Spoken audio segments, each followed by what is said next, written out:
got 7:01, and Melissa, you let me know when we're good. We are ready. Thank you very much. Okay, why don't we go ahead and call the San Bruno City Council meeting of November the 24th, 2020 to order. Thank you all for being here this evening. If we can go ahead and please take roll. Councilmember Davis? Here. Councilmember Mason? I do see her here. Well, she was here a second ago. Councilmember Medina? Here. Vice Mayor Salazar? Here.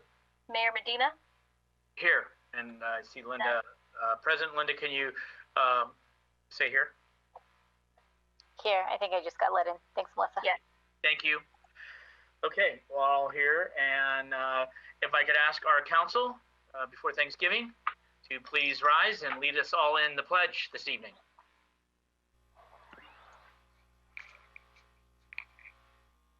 I pledge allegiance to the flag, of the United States of America, and to the republic for which it stands, one nation, under God, indivisible, with liberty and justice for all.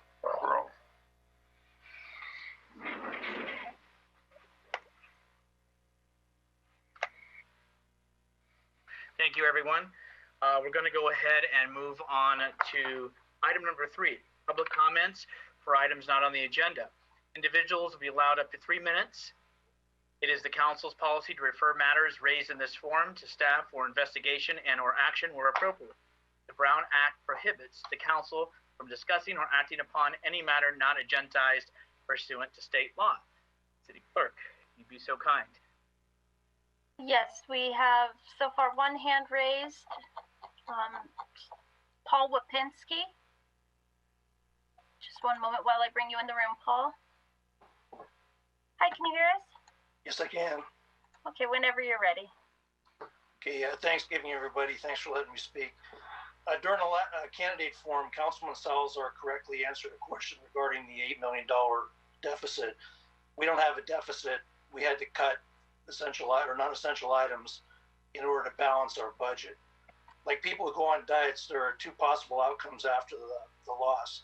They can gain the weight back or they can continue on their diet. The same is with our budget. We're learning to live with less right now. There's a big difference between what we need and what we want.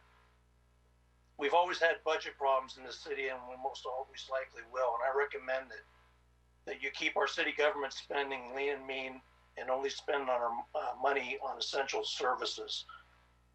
My second item is during a debate over the cannabis ballot measure, there were numerous people that were arguing for it and how safe and secure the businesses were in other cities in the Bay Area. And this is some counter information. And I'm going to quote directly from the San Jose Mercury News, an article published on November 4, 2020 by David DeBolt, Harry Harris, and George Kelly. What appears to be a crime spree timed to coincide with the election, a group of police described as a caravan of armed robbers roved around East Oakland on Tuesday evening, targeting cannabis businesses in a series of attacks that put several people in the hospital. One person tied to the group was fatally shot by police near 92nd Avenue and Holly Street after fleeing motorist injured 4 officers. About an hour later, 3 gunmen shot 2 security guards while trying to rob a marijuana business near 85th Avenue. At yet another East Oakland cannabis location, a Jeep driver rammed the storefront's gate and the place was looted. Other outlets hit included a cannabis cultivation business in the 200 block of Hagenberger Road and a cannabis grow in 8100 block of MacArthur and a cannabis dispensary near High and Lion Streets. Cannabis businesses face a greater risk of becoming targets of robberies due to mostly being a cash business and the potential for value of their products. Marijuana businesses have also been targeted. Oakland Citizens for Equity and Prosperity Chair James Anthony said in July that many of the cities of more than 300 licensed marijuana-related businesses have responded to ongoing threats with surveillance systems, guards, and other deterrent efforts. In recent years, you'd see robberies in broad daylight with groups of 10 to 15 people neutralizing security, controlling employees, and taking inventory, cash, equipment as they leave. When Oakland police were distracted, dozens of cannabis businesses were robbed, and a couple were so badly destroyed that they are now just opening weeks later, Anthony said in July. The only people who didn't get robbed had armed security for nights in a row. So I hope people that in the future take this into account if we allow or consider allowing cannabis in San Bruno. Thank you very much. Thank you for your comments. Next we have Mitchell Clark. Yes, can you guys hear me? Yes, whenever you're ready. Yes, hello. My name is Mitchell Clark. Happy holidays to everyone. I am a part of a collective advocating for a skate spot on Ingville near Sneath Lane driving range.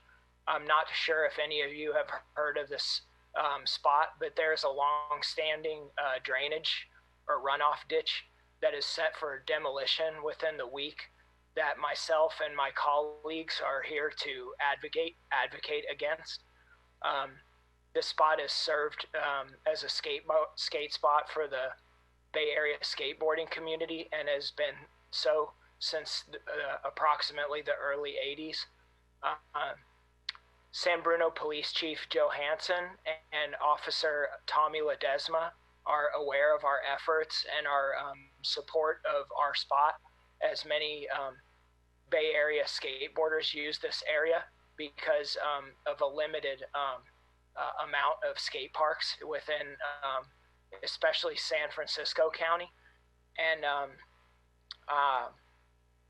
basically, to summarize, what we're trying to do is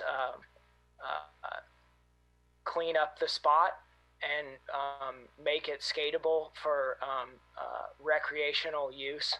And we are aware that some like graffiti and criminal activity has gone on in that spot over the past years.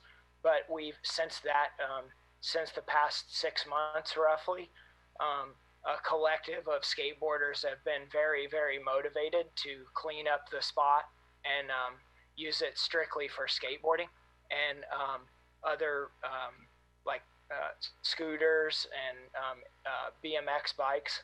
And we're just really, really, really trying to advocate to keep the spot there and to advocate for it not to be demolished, as it has a very rich history in skateboarding, especially.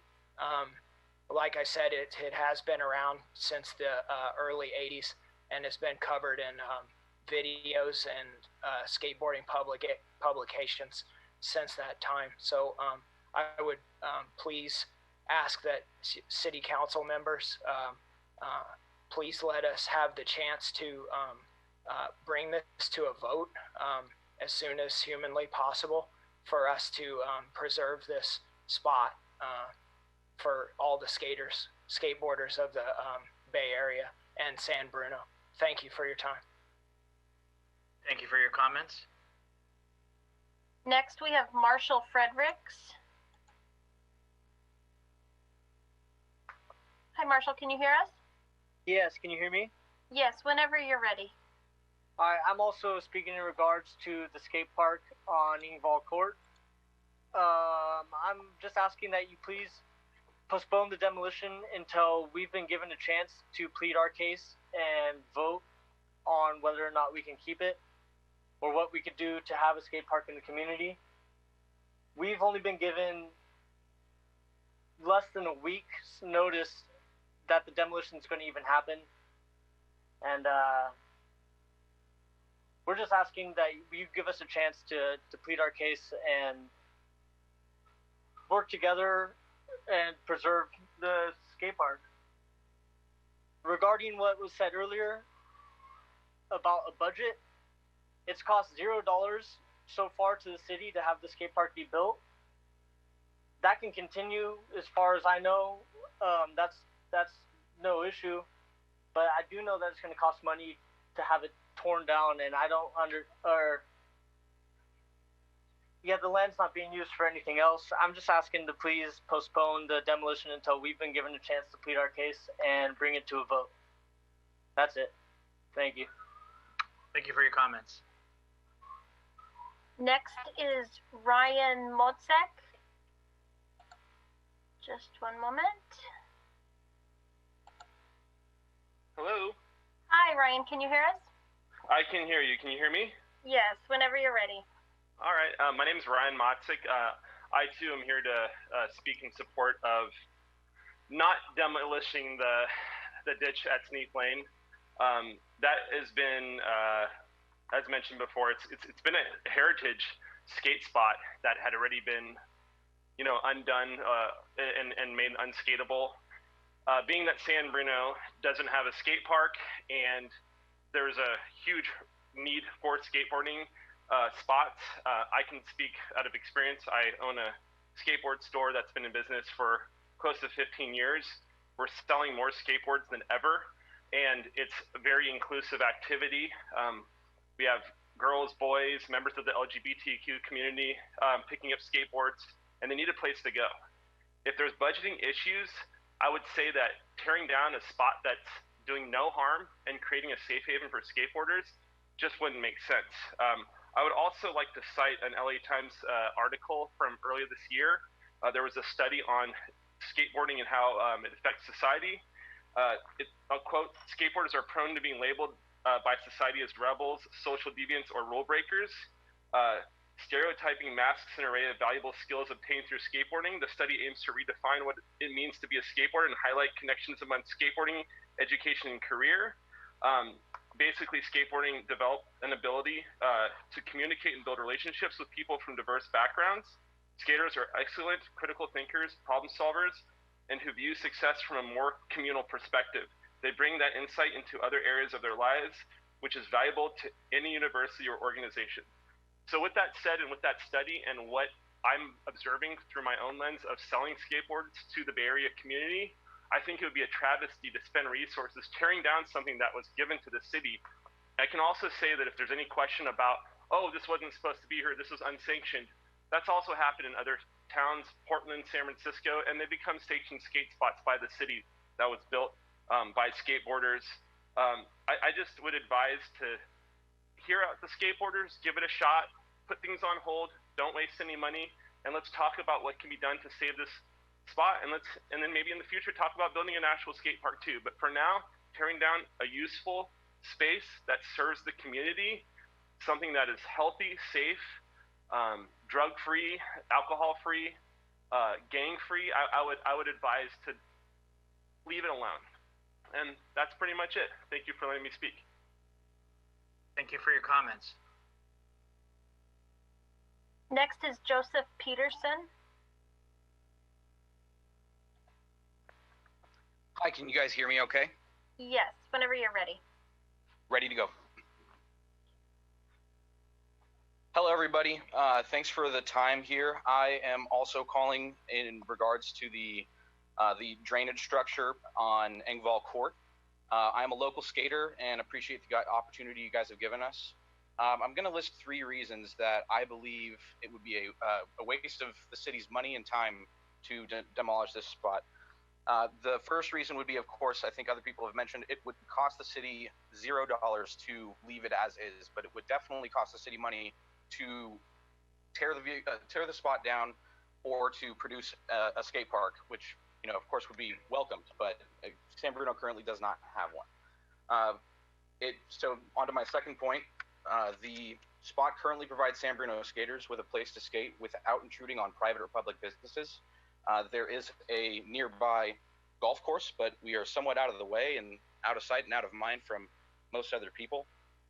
And then the third point I would like to make is that it's a safe space rather than a dump. I think when I had first seen that place was about a decade ago, and it was mainly used as a dumping ground for people's forgotten mattresses, their, working equipment. And since revisiting in the last few months after hearing that skaters had started building there, I found a place that was clean. It was free of more recent graffiti, And, I found actually when I first arrived there, some younger kids skating there. They said they had been dropped off by their parents, and their parents were down the street golfing.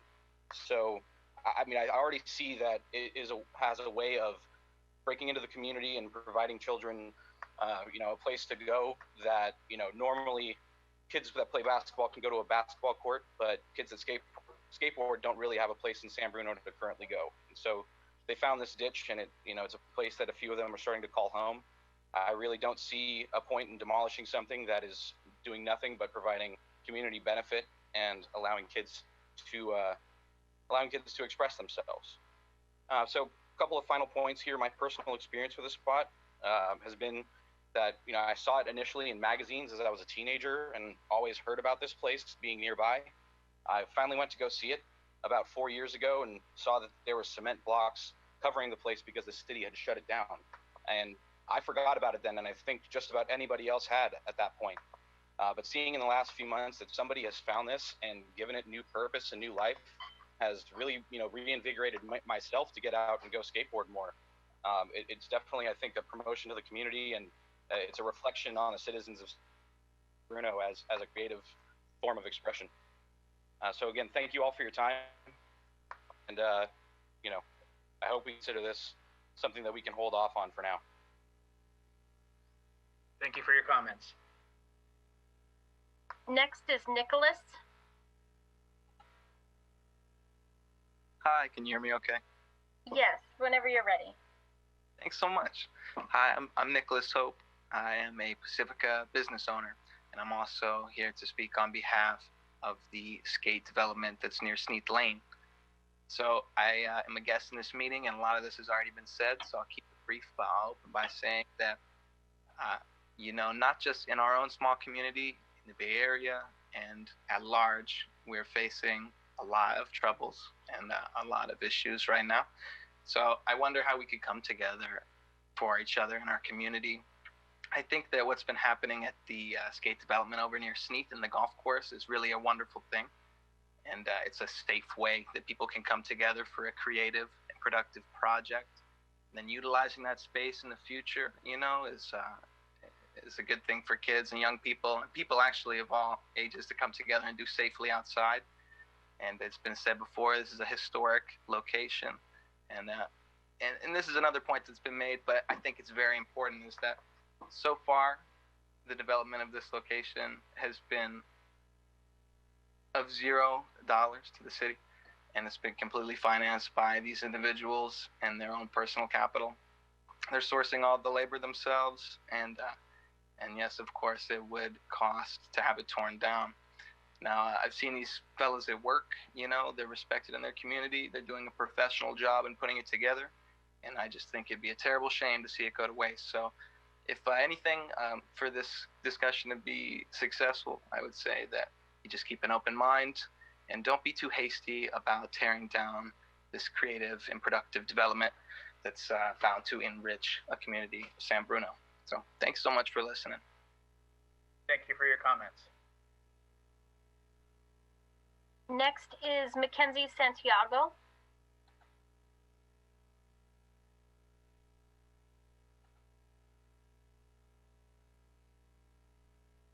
I'm trying to unmute Mackenzie. Hi, Mackenzie here. Hi. I too am part of that collaborative of skateboarders / environmentalists looking to make use of unused spots artistically and recreationally. We all believe that this will enhance the neighborhood and make it unique. A lot of people put blood, sweat, and tears out of their own pockets, and this place has significance in skateboarding history dating back to the early 80s. It is a point of destination for people outside of the area, probably out of state too. Yeah, we would like to at least get the chance to be able to petition this place. There are other DIY spots where the skateboarders that do build this spot take care of the cleanliness of the park. They actually enforce it, to like not have any riffraff going on around there. and you could see that in Treasure Island. I think they did a really good job, and we locally are trying to do the same thing and enhance the neighborhood rather than to like diminish what it is. Yeah, so I would hope that you guys aren't so hasty on demolishing this place. It's you know, there are neighbors that are not tied to skateboarding that actually love walking.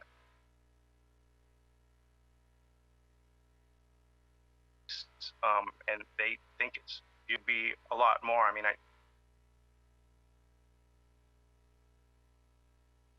I really think this can enhance. This is a really unique kind of place compared to a lot of other skate spots in the Bay Area. So yeah, please give us that chance to like find ways to petition this place to make it a legitimate skateboard spot. And that's all I got to say. Thank you for your comments. Next is Carlos Gonzalez. Hi, I'm here as well to advocate for the skate spot. And I basically only want to say two things. That first of all, the skate community in San Bruno has been growing steadily since since I was in like middle school.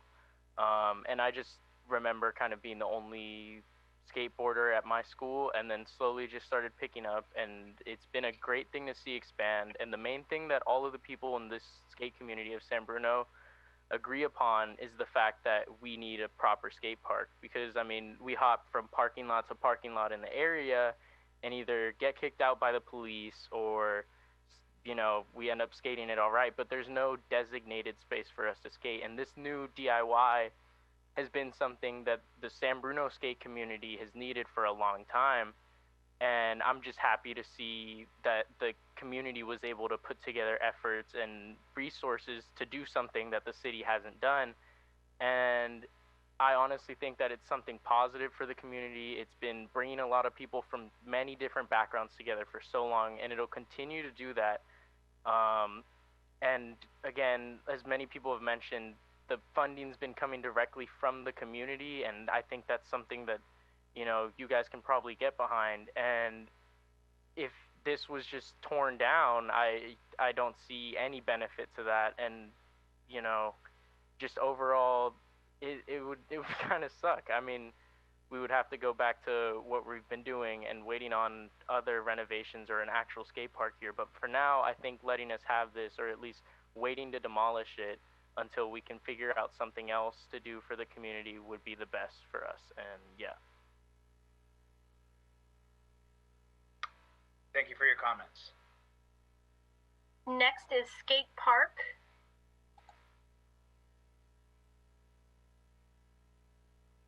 Hello.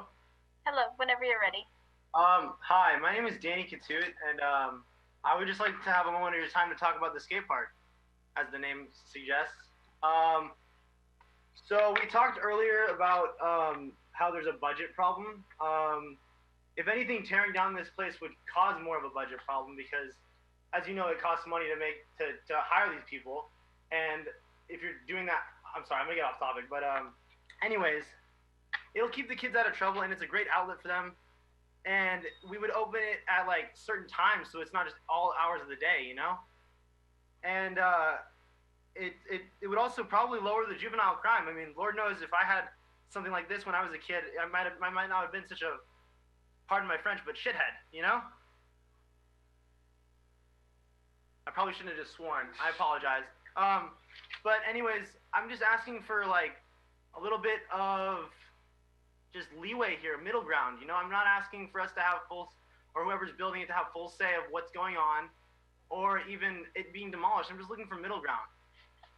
And I think if we, going forward, if we get like a petition to sign and like raise awareness for it, it's great, because like growing up as a kid in elementary school, we're always taught that we can make a difference if we put our mind to anything. And I guess the whole reason we're berating you right now is because we're trying to make that difference to raise awareness. And if you guys just go and destroy it before we can, that just, for me anyways, I don't think it seems right. You know,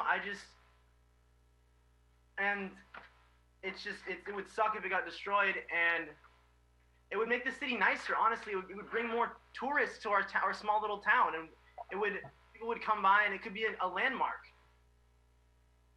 And it would be a place for just art and artists around the Bay Area to just come and flourish and have an outlet to express their thoughts and their opinions on the way they see things, you know? And the fact of the matter is, look at how many people are here talking about it. It proves that it's a big part of the community. And I don't think I'm going to be the last one to speak on it unless you guys need to push forward and go on with the actual meeting itself. But we're just here to speak our piece. And yeah, I think basically that's it. And I appreciate your time and giving us the outlet to talk about this. Thank you. Thank you for your comments. Next is Guillermo Carrillo. Hello? Hello, whenever you're ready. All right. I'm also here to advocate for the skate park, and I get that a lot's already been said, so I'll keep it short. Being from Burlingame, you know, there's a lot of skate spots around the Bay Area. Let's start it off with that. However, you know, the ditch is like up there in skate spots. Not only because of the history, but because of the work that's been put into it. And the fact that I have I being someone who lives in Burlingame, will leave to go to San Bruno to skate there, you know, I hope I'm getting across how much it means to me and to other skaters around the Bay Area. A lot of what I wanted to say has already been said, so I'll leave it at that. But please consider it, and at least give us some leeway to, you know, figure it out. Thank you for your time, though. That's it. Thank you for your comments. Next is Gavin Aton.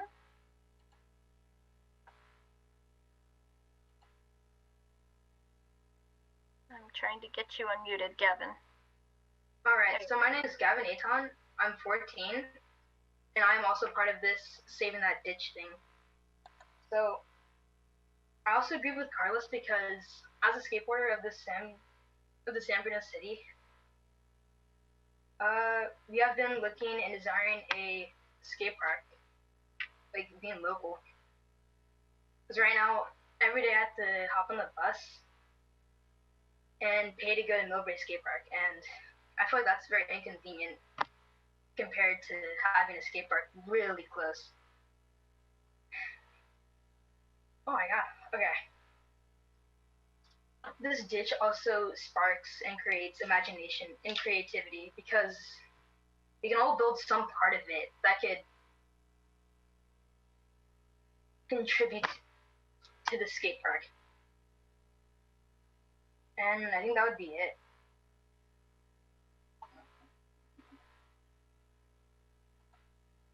Okay, Thank you for your comments.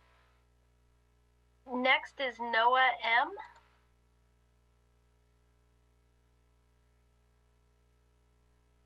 One moment, I'm having trouble bringing Noah into the room.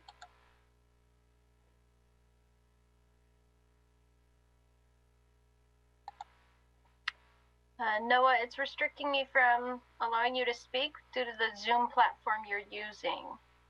I'll try to come back to you in just a moment. In the meantime, we'll go to Eric J.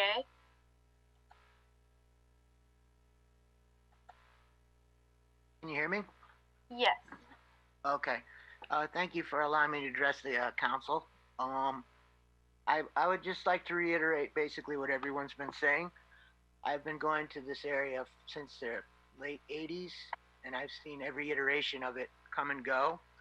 And it would be great to keep it going because it's essentially a free skate park that's being built, you know, on a private sector. And now, you know, skateboarding's in the Olympics now. So, you know, I'm just asking that maybe the city council could, you know, treat this like any other sports endeavor instead of just, you know, the wayward rebel aspect of it that, you know, it's not anymore in any sense. So yeah, I mean, give it the same consideration you would for any kind of sports complex or facility, and that would be appreciated. And hopefully, we can find a middle ground and come up with a dialogue, enabling us to develop this area into something for everyone. So a full community space for the kids. You know, I've been skating there forever, and now I'm skating with my friends' kids there. So it's really something special. It's been around for a long time. That yeah, I hope you guys could I don't know, allow us to work with you, and maybe we'll get something good going. So yeah, I appreciate the time. I'm basically saying everything that everyone else has. Thank you. Okay, thank you very much. Okay, next is Noah. Let me try again.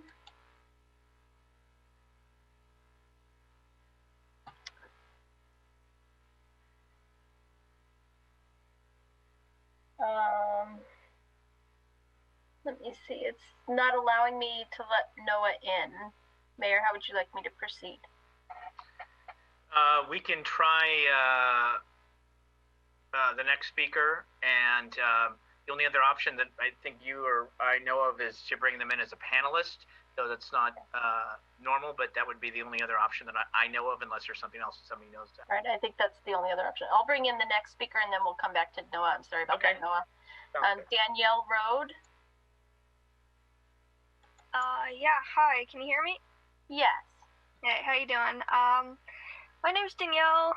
I'm a girl, I'm a skateboarder, and I've been involved in other little projects similar to this one, and I just wanted to say I've seen it work out and turn into something really great, not only for the skateboarding community, but for the city as well. Basically, you guys can't lose by letting this little project stick around a little bit longer, just to see what happens. Yeah, I'm really hoping you guys will consider like all these pleas and take us seriously, because we do care about the place. So that's about it. Thank you. Yeah, sure. Appreciate your comments. Okay, I had our IT check out Noah to see if they can help, and unfortunately we can't. We're going to need to bring him in as a panelist, so just one moment.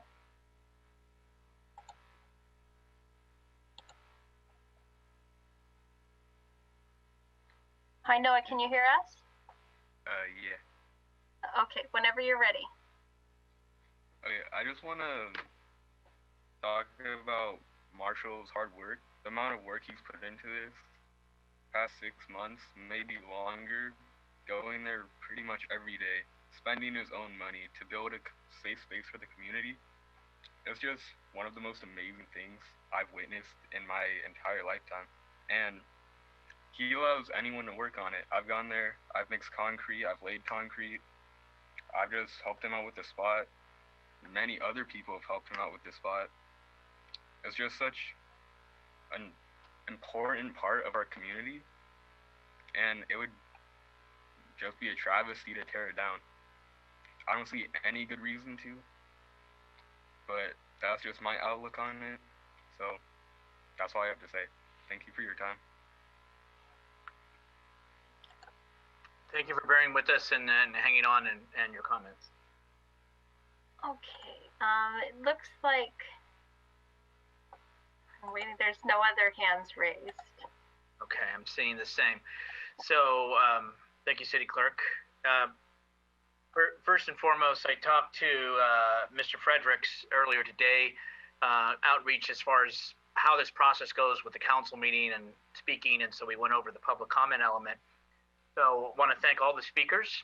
Nice to hear everybody's opinion as well as contributing their thoughts, and I think it's very meaningful and appreciated. It was nice to talk to Mr. Fredericks earlier today.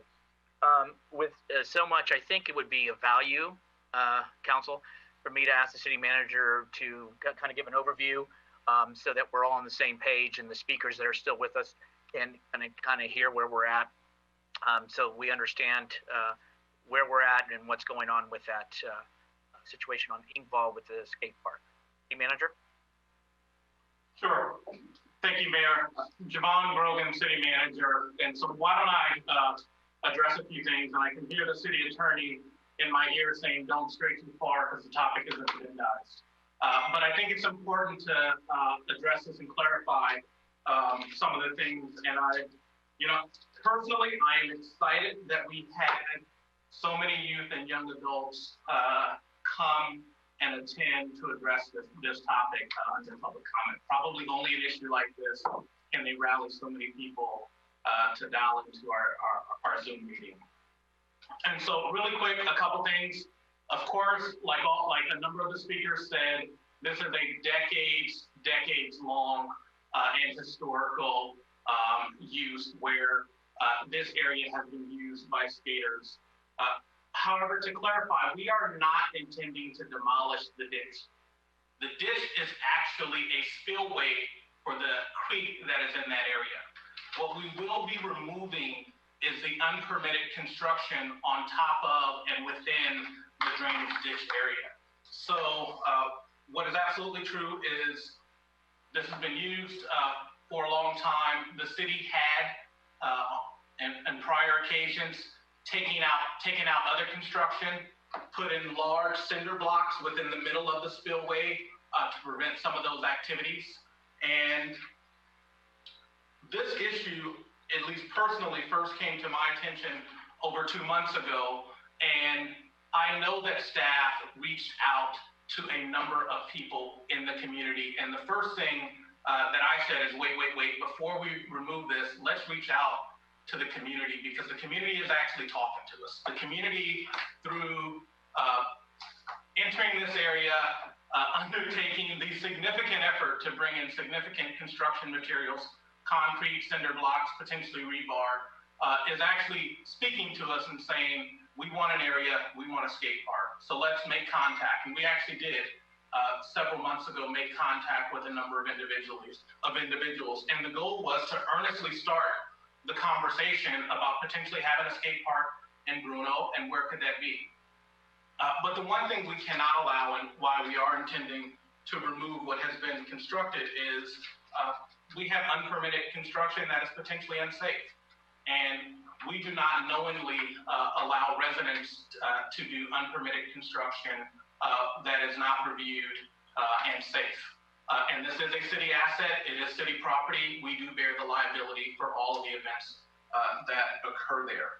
And so when we did reach out and make contact, that contact was made through the police department. The goal was to actually find out who's doing this unpermitted construction and link them with our community services department and get them in front of our Park and Recreation Commission to start the process and start the articulation about how and where can we have a skate park in the city of San Bruno. And let's do that. So we've been taking notes. We know that there were over 13 speakers. I know that staff has talked to a number of the people that spoke tonight. And certainly the city of San Bruno earnestly wants to begin that conversation. Unfortunately, we have to do what we've done before, which is remove the illegal and potentially unsafe construction that's happened in a spillway, probably made greater because we're getting into the wet season. And so that is planned, and the outreach initially was to make contact and also to give the community time to remove some of the construction materials and tools that they have there. And so we will continue to work with the community that we made contact with and move forward. Okay, and thank you for bringing that up to us and letting the speakers hear that as well. That is it for public comment. We're going to move on to announcements and presentations.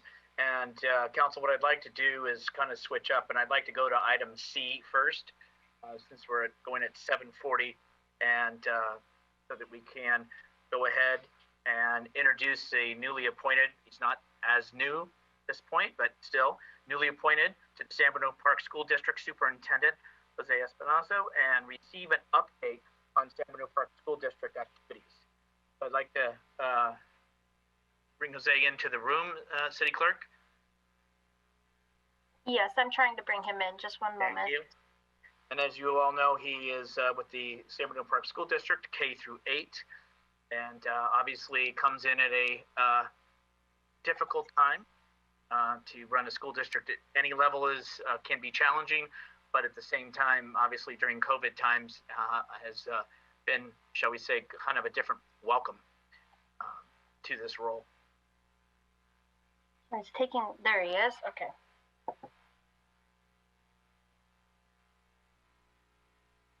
Mr. Espinoza, good evening and welcome, and thank you for being here with us and the San Bruno community. Appreciate you extending your workday into the evening, late hours, as you probably normally do, but thank you, welcome, and please, we are excited to hear from you. Thank you. Good evening, Mayor Medina, City Manager Grogan, and the San Bruno City Council, and thank you very much for inviting me here today to and giving me the opportunity to introduce myself to the San Bruno community. As Mayor Medina stated, I was appointed to the superintendentship of the San Bruno Park School District in July. And since then, you know,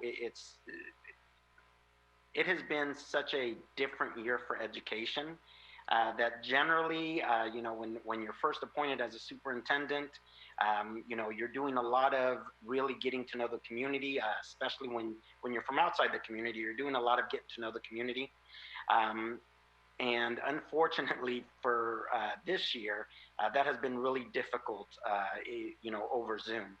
I always thought myself as pretty good with technology until I started trying to manage a Zoom meeting, and now I really feel like my mother when she used to try to work the remote when we were little. You know, it's just it's a stressful situation. So just a little bit about myself. I have been in education for about 24 years, something like that. And within that time, I've had the opportunity to be a teacher and an administrator at the elementary, the middle, and the high school levels. And I think having that opportunity has really prepared me to take on, you know, which was the next step of being a superintendent. And I'm very excited to be here. And again, unfortunately, it's just a very different year where a lot of the focus has shifted from really getting to know the community and getting to understand, you know, what the community values, you know, what they want to see in a school district, to really just trying to manage the conflicting needs of our community. We have our big focus this year has been trying to manage the ever-changing pandemic that we are faced with. And as a matter of fact, our board last week approved a plan, a return to in-person learning plan, which is highlighted by a timeline. So basically, you know, we established a timeline for a return to in-person learning, given that the conditions allow for that return. And, you know, more or less, the timeline, you know, I want to make sure I communicate clearly that this timeline, although we have established specific dates, for example, our first cohort of students, we are thinking of bringing them back January 14th. But again, that really depends on what happens in the next couple of months with COVID and you know, if it starts to taper off, then, you know, we will probably be able to move forward with that timeline. Unfortunately, if it starts to, you know, if the cases start to increase like we're seeing now, and like they are predicted to, then, you know, that timeline is going to shift a little bit. The other thing that is included in the plan is that we're moving from a purely distance learning option. So right now, all San Bruno students only have a distance learning option. we're moving from that option to offering a hybrid option and a distance learning option. So parents will have the opportunity to choose whether they want their children to come back to in-person teaching and learning, which again is going to be under a hybrid model, which we don't have all the details of that fully worked out. Those details are really dependent on how many students we have in each. So as parents start to, our principals are actually, should have sent some information home today, really asking parents to, you know, pretty much commit to either bringing their children back to in-person teaching and learning or to staying in distance learning. And based on those numbers, then we'll refine the details of what the hybrid model is going to look like. From there, you know, we hope to bring our students back, you know, as best as we can. Early in August, our board approved a responsive model, which was really based on the idea that anything that we do moving forward is really going to be based on just having our priority be the health and safety of our students, our teachers, and staff, and our whole community. Because as you all know, you know, if there's an outbreak anywhere, that can easily carry on to the greater community. So we want to really make sure that that whatever we do going forward, that it is based on that value, that the health and safety of our community is our #1 priority.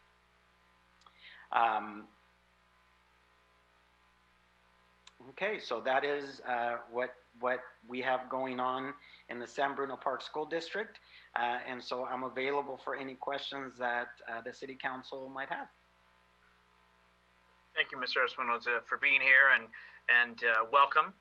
Though I know you and I met in early July and appreciated that opportunity to talk with you, and spoke on the phone before, and so appreciate the open dialogue, and again, welcome to you and to your family, to the San Bruno community. Any questions from colleagues? To the mayor. Councilmember Mason. Great.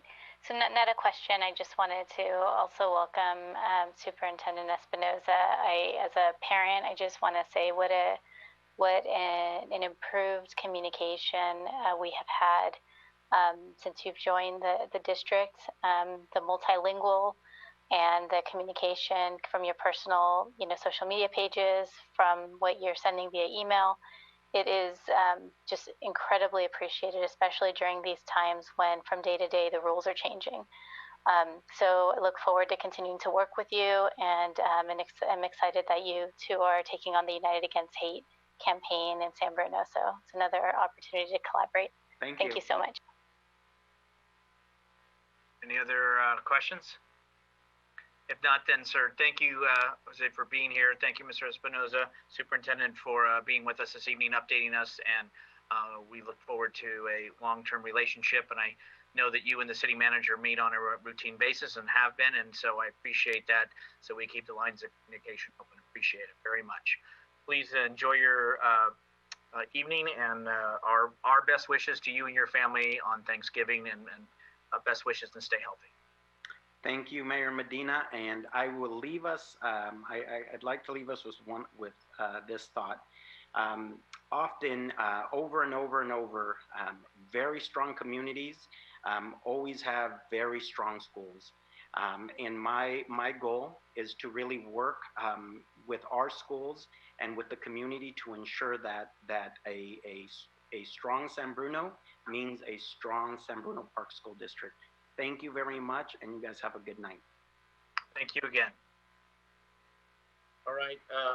Thank you, folks, for allowing me to move that, but I wanted to be respectful and allow Mr. Espinoza to speak and then move back. We're going to move back to item 4A, and that is going to be to receive a proclamation declaring November 30th, 2020 to December 6th, 2020 as United Against Hate Week. San Bruno stands against hate and is committed to making everyone feel safe, and supported against acts of racism, intolerance, and hate. There's a lot of whereases, and I won't read all the whereases, but I'll go toward the bottom of the document, say one or two things, and then hand it over to the Vice Mayor for a quick statement. Whereas the number of hate crimes across the United States has increased dramatically over the past couple of years, and whereas the City of San Bruno City Council stands strongly in support of our diverse community, honoring and protecting every individual, regardless of race, creed, color, gender, religion, ethnic, nationality, orientation, or identity. And whereas educating, compassion, and cooperation are key to unlock understanding and embracing differences between people, and now therefore I, Rico E. Medina, Mayor of the City of San Bruno, do hereby proclaim the week of November 30th to December the 6th, 2020 as United Against Hate Week, and recognizing this important step in bridging divisions to heal and strengthen communities. I also just wanted for council's knowledge that on November the 17th, the San Mateo County Boards of Supervisors with Pine and Canapa co-sponsored a resolution proclamation, as well as they did last year. Last year I wasn't able to attend. I was in federal court before Judge Alsep in regards to fire mitigation.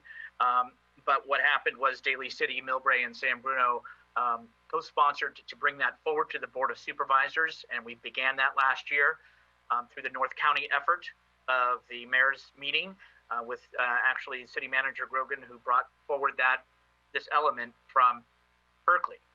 Therefore, the City of San Mateo was introduced thanks to the City of San Bruno taking that initiative, and it continues on at the Board of Supervisors without anyone having to ask for it. It will be annually acknowledged. So I want to commend staff and San Bruno for initiating that in this county. Obviously a little different with COVID times, but to our Vice Mayor Salazar and Councilmember Mason, who are on the Heart Committee that we've appointed, or I've appointed, and Vice Mayor Salazar. Thank you, Mayor. So just really quickly, I just wanted to take a minute to acknowledge the work that the Heart Committee's been doing. So as some people know, the Heart Committee was formed to address some of the inequity questions that had come up. We wanted to really examine what's happening in San Bruno, and the committee took on this first task of coordinating the city's involvement in the United Against Hate campaign. And so Councilmember Mason and I have been meeting with an amazing group of volunteers and working on some of the efforts that will be being made public next week. So I won't give everything away, but we've got some really good stuff coming from the committee, and actually Superintendent Espinoza is one of those volunteers, and so he's been working with us as well and getting the school community involved in our efforts. So I don't know if Councilmember Mason wants to add anything, but I just wanted to acknowledge the efforts of the committee in supporting this effort. Thank you to both of you for Councilmember Mason, Vice Mayor Salazar, for as I asked for you to take leads, and I appreciate you doing that, and the members that were brought in from various folks who came forward that I was able to talk to or meet in person, and I think it is a tremendous, great, diverse group of individuals that really bring a lot to the table and to the dialogue. So thank you to all. We're going to move on to item B, receive update on COVID-19 response efforts. City Manager. Good evening. I will bring up the PowerPoint now.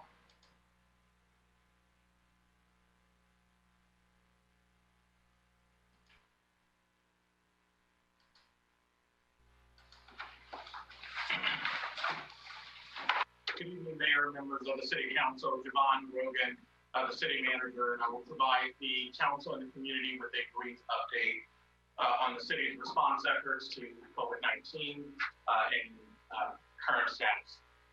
So, countywide statistics, we will go over the number of positive cases. We will review the county dashboard stats. We will also talk about the blueprint for a safer economy and where San Bruno and San Mateo County currently falls on the state's roadmap. Then we'll review some of the holiday and travel guidance. We'll talk about food options for those in need, information on testing, small business grant opportunities, and then, as always, a reminder to stay connected and be available for questions from the City Council. So let's begin countywide with the number of confirmed cases. As we know, the numbers shift depending on the websites and when the stats were last generated. But what we know from this portrait is the current published number of cases in San Bruno is 639. That is an increase of 88 cases from the last time we reported this number to you 2 weeks ago at your November 10th City Council meeting. With regard to countywide stats, the best portrait as we continue to inform everybody is the County Health Department's website. That website is listed at the bottom of the screen, and they have a COVID-19 data dashboard that provides significant data on number of cases by age, by race, by the time cycle that we have been experiencing COVID-19, as well as by gender, male and female. Top line summary, this data was updated as of Monday, as we see, November 23rd, so just yesterday. There are a total of 13,561 positive cases in the county. That is up by 1,512 cases since we last reported this stat to you 2 weeks ago at your council meeting. And the death total is up by 5, currently at 870. With regard to the blueprint for a safer economy statewide, as we all know, Governor Gavin Newsom announced this blueprint several months ago, and in a color-coded system, going from the highest tier of widespread to substantial, moderate, and minimal. We, as of last week, moved from orange back to red, and so we are currently in the substantial tier. There are conversations and, of course, the potentiality that our numbers can continue to increase, and we will be in the widespread category. As of the data update today, we remain in the substantial category, and there are specific criteria for businesses under each color-coded category. There are so many categories that we don't list them every week, but we really remind the community and in particular businesses to go to covid19.ca.gov. If you run a business, your business category is likely listed, and you can also find out additional information by calling 211. So a little bit more on where we sit here in San Mateo County. And so in order to be in the red tier, I'll go back. For the number of daily cases per 1,000, we need to be between 4 and 7. We are currently at an adjusted rate of 5.8. In order to be in the red tier, positive cases need to be between 5 and 8%. We're below that, and if we were just looking at this statistic, we would be in the orange tier. But with regard to our daily cases per 100,000, we're at 5.8. And then the last portion of this slide shows you the trajectory leading back 3 weeks ago, 2 weeks ago, 1 week prior, and where we are today. And so we remain in the substantial tier.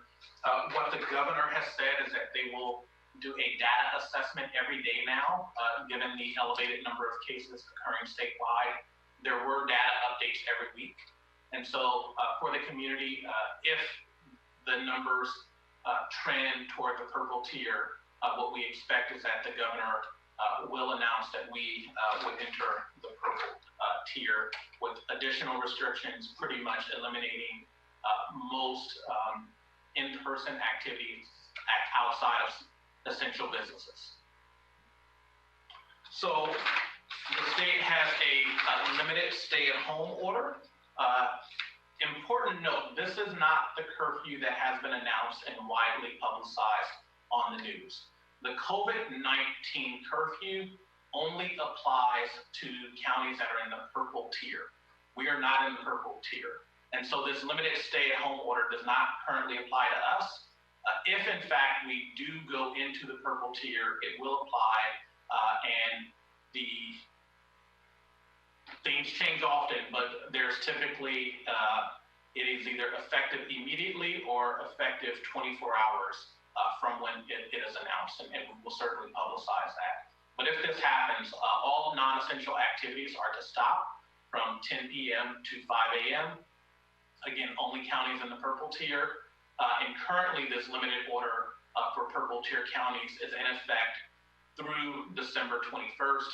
And the governor has stated that they will do an assessment as we approach December 21st based on the level of positivity occurring around the state. And it may be extended at a 1-month increment. So let's talk about holiday travel. As we all know, the holidays are approaching us, and this will be a Thanksgiving for all of us like none other.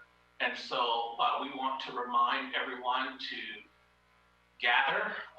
Really, if you can, gather only with those in your immediate household. The numbers of positive COVID-19 cases are definitely increasing, not just statewide, but also here within our county. And we want everyone to be safe, and we want to limit the spread. And so the recommendations are keep gatherings to your immediate household, limit them to 2 hours. And one thing that is not on this slide, but that's worth pointing out, is that there are a number of platforms that have actually taken off the time limits on their free accounts. Zoom being one, which has taken off their 1 to 2 hour cap for a free account. And so if you want to Zoom with family members from across the state or across the country, you can do that without that typical cap limit. So know that there are ways out there for you to still be in touch with loved ones, but also be safe.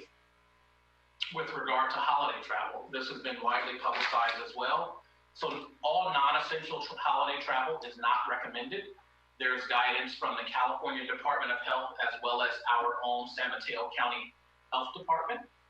What the recommendation is that if you travel and leave outside of the Bay Area, it is recommended that you self-quarantine for 14 days upon your return if you engage in higher-risk activities. And those higher-risk activities are one, being in close proximity with others within 6 feet when you're not wearing your mask, or two, traveling on virtually any conveyance, a plane, train, or automobile, in which all of the occupants of that vehicle are not wearing their mask for the entire time. And so if we extrapolate what that means, it's probably virtually certain that if you're on a plane, someone is going to pull down their mask to have a drink of water or a snack. What our county guidance says is that if that occurs, it is recommended that you self-quarantine for 14 days upon return. We know that will have a significant impact on those of you that are essential workers, like all of our city employees, as well as those of you that are currently leaving your house.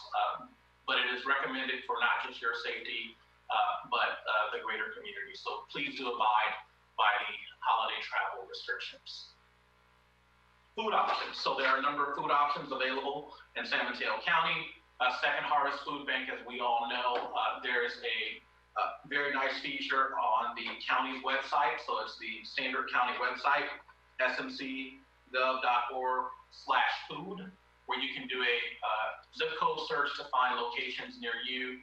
There is, of course, the CalFresh program, as well as several restaurants are doing prepared meals. So please reach out to your favorite restaurant and see if they are offering prepared meals and support the local economy.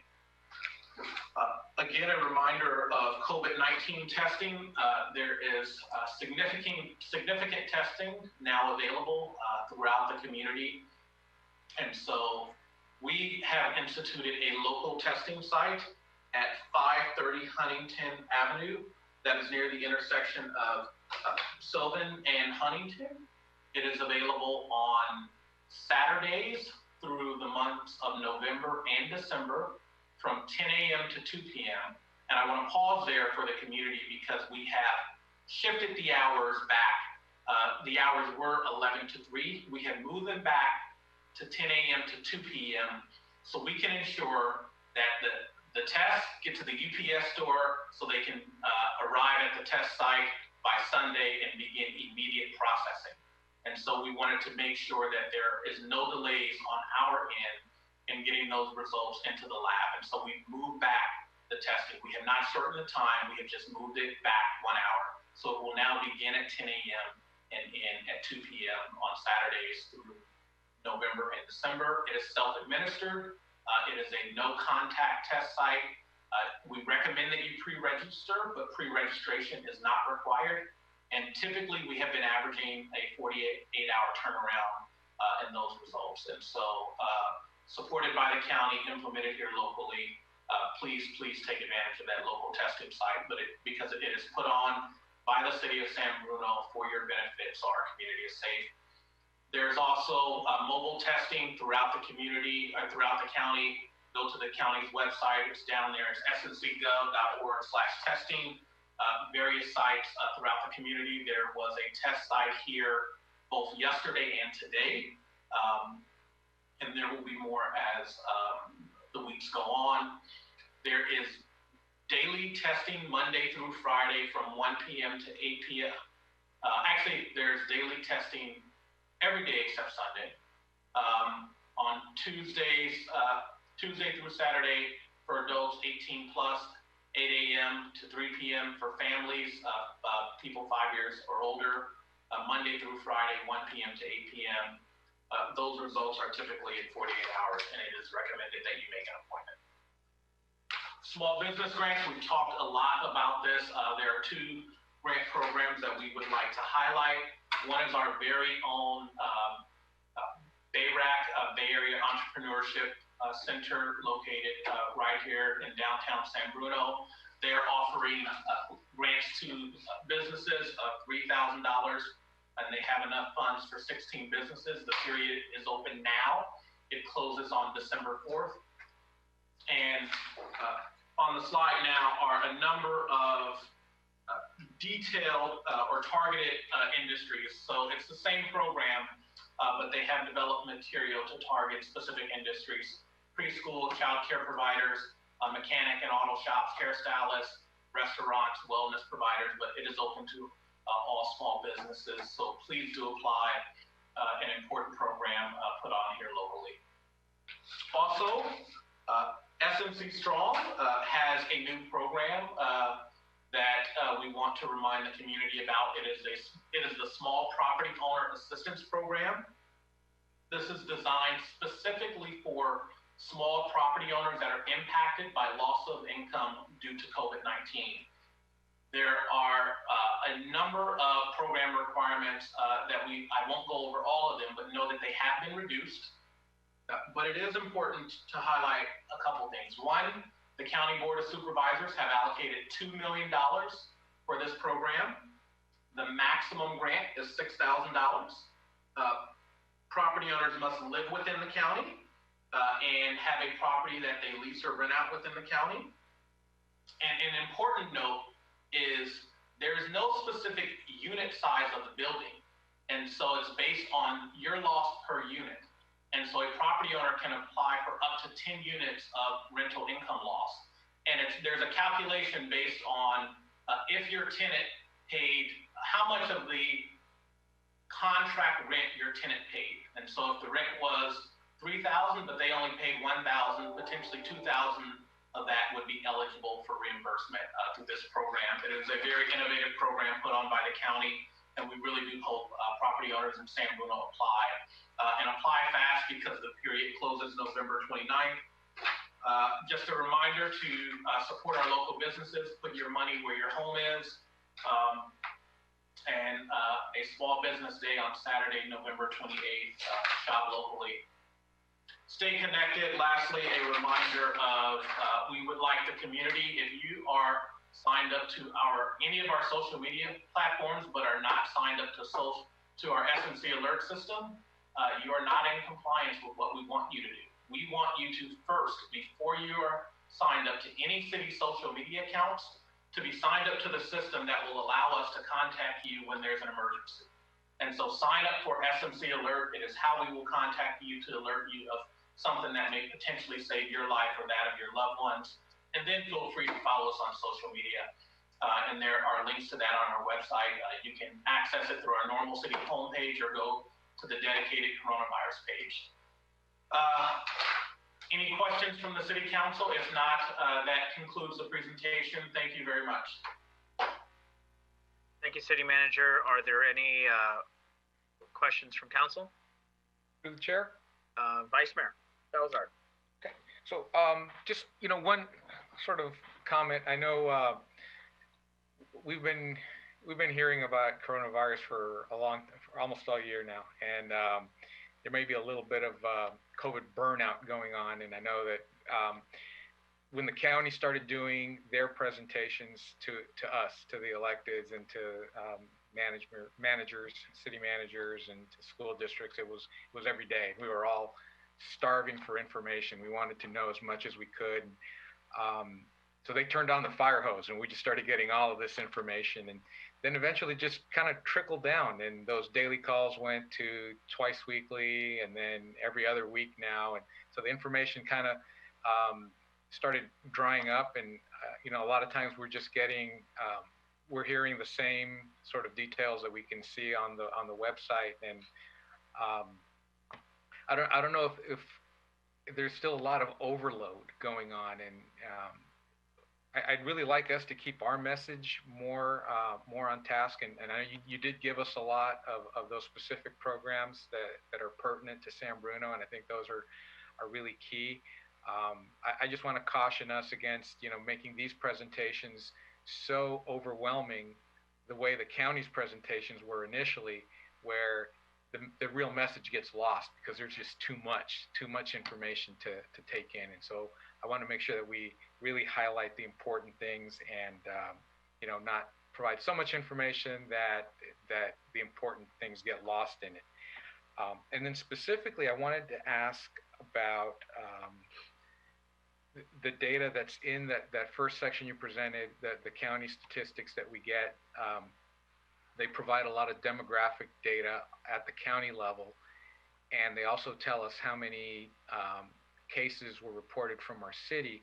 But I'm wondering if we're getting any more specific demographic data that's specific to San Bruno, and if not, is that something that we can request? And my thinking around this is, if we are seeing a spike, and I think that 80 cases within the past 2 weeks is probably significant based on our 600 number, that it would be good for us to understand where those cases are happening. And so if there's a specific age group, if there's a specific demographic, for example, we see that huge spike among Hispanics. So if it's the Spanish-speaking community that we should be targeting, and all our messages are going out in English or going out through channels that aren't typically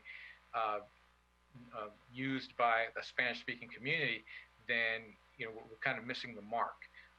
If it's younger people, they may not be looking at the traditional things. Maybe we need to try a different approach if that's where the spikes are. And so I think we understand things a little bit better now. We know what things need to happen, and if we can identify gaps within our community that we can focus on, I think we can be a little bit more successful in doing our part, and not just relying on the county and the state and everybody else to do theirs. And then I was also curious about what our turnout has been at our testing facility. Have we been fairly successful? I know the first couple of weekends we did pretty well, and this last one we were tied up with other council events, so I didn't have a chance to check in. So I'm just wondering how that's working so far. Sure. Councilmember Salazar, a lot of good points.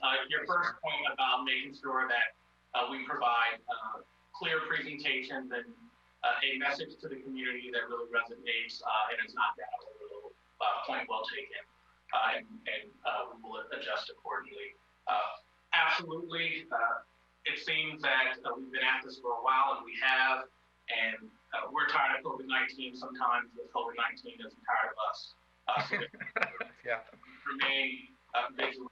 So With regard to city data, you may recall that initially statewide and our county health department were not releasing any city-specific data. I just confirmed again on their website that there is not detailed information that is being provided at the city level outside of total positive cases. And so we do not have that level of public health data at the city level, and we'll continue to have those conversations with the county about that. With regard to our local testing site, we are 3 weekends in. If memory serves me correctly, we had roughly 90 people tested at the first weekend, 45 the second weekend, and 175 last weekend. And so the numbers have fluctuated, but I think that as everyone hears the news about cases increasing, they're taking advantage of our local testing site, and we will continue to offer that throughout November and December, and as long as it's needed. And just as a pitch for our local testing, it's not the nasal swab, so it's very painless. I did it myself. It took I think through the whole process in 5 minutes, and it was really easy. So if anyone's been hearing horror stories and they're reluctant to do it, this is a very painless way to do it. Thank you. Thank you. Any other questions? Seeing none from council, we're going to go ahead and move on to item D under announcements and presentations. Receive annual report from the Citizens Crime Prevention Committee. My understanding is the chair will be giving the presentation with the assistance of Officer Rogie. Good evening, Honorable Mayor, City Council members, city staff, and virtual viewers. I'm Robert Rico, the current chair of the San Bruno Citizens Crime Prevention Committee, and I'm here to give you our committee's report for the year 2020. And the next slide here, in a minute, will show our committee members.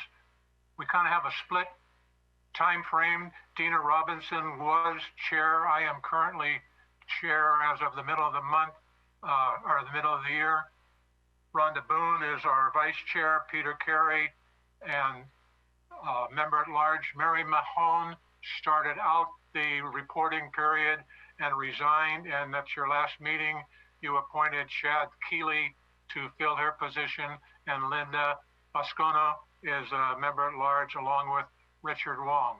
Since it's kind of an overlapping time, we had Laura Davis previously, and now Michael Salazar is our committee liaison. We had Officer Sherry Campbell as the police department liaison, and we are now proud to have Officer Scott Rogie as our liaison. The next slide will talk a little bit about our activities. As you can see on there, we are continuing to assist to grow neighborhood watch groups. Currently, we have 33 neighborhood groups. We're trying to keep expanding that. However, our primary activity is to work at growing neighborhood watch programs. However, with COVID-19 requirements curtailing most physical gatherings, our committee has not been able to physically distribute our neighborhood watch information brochures at the events that we had been participating in over the prior years. We were able to do a video regarding a tax scam, which we featured on the CityNet and on YouTube. And each month we create 2 crime tips that we post on the city's crime prevention tip page, and I believe we also post them on CityNet. The next slide talks about some of the late 2019 activities. We did participate in the 2019 Day in the Park. We offered information about our neighborhood watch groups and talked to interested parties. We had a proclamation for National Night Out in August of 2019, and we held neighborhood gatherings at 11 different venues, which was very meaningful. We had the police department split up and stop at most of those venues.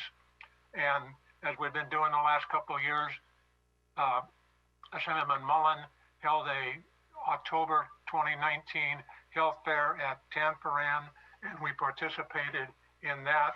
And the next couple slides will just show a couple pictures of Police Recognition Day, Chief Barbareri down in the bottom one, National Night Out, and the health fair will be on the next one. Activities, and on the next slide we show activities and accomplishments. We shared informational slide. We have a slideshow at safety fairs where we were able to meet. We maintained communications with neighborhood watch groups, and we distributed our crime prevention tips over a number of media. We updated postings of our meeting agenda and minutes on the San Bruno Police Department's crime prevention webpage. We prepared a National Night Out flyer to be distributed to block captains and also to be distributed to the general public. In the year 2000, 2020, we did not do the actual event, but we prepared as if we were going to. We did do it in 2019. We obtained pencils and stickers to give out when we had information tables, and we also obtained some child DNA kits for distribution at our table events. Postponed events in 2020 where we lost a lot of ability to meet one-on-one, talk one-on-one with interested people about our neighborhood watch and other events. The Coffee with Cops program was postponed, except we were able to do one at Molly Stone's in October of 19. As I mentioned earlier, the Police Recognition Day was postponed. The Community Day in the Park was postponed. The actual National Night Out was postponed, and Chippa Cops for the Special Olympics was postponed. All of these would have offered our committee the ability to meet one-on-one, which we can't right now. The goals for 2020, we want to continue to make an effort to work with other communities, such as the Community Preparedness Committee, to share information for the benefit of our community. Our committee also wants to continue to work with the police department to use social media for public service announcements, as well as with San Bruno CityNet to provide video warnings for possible scams.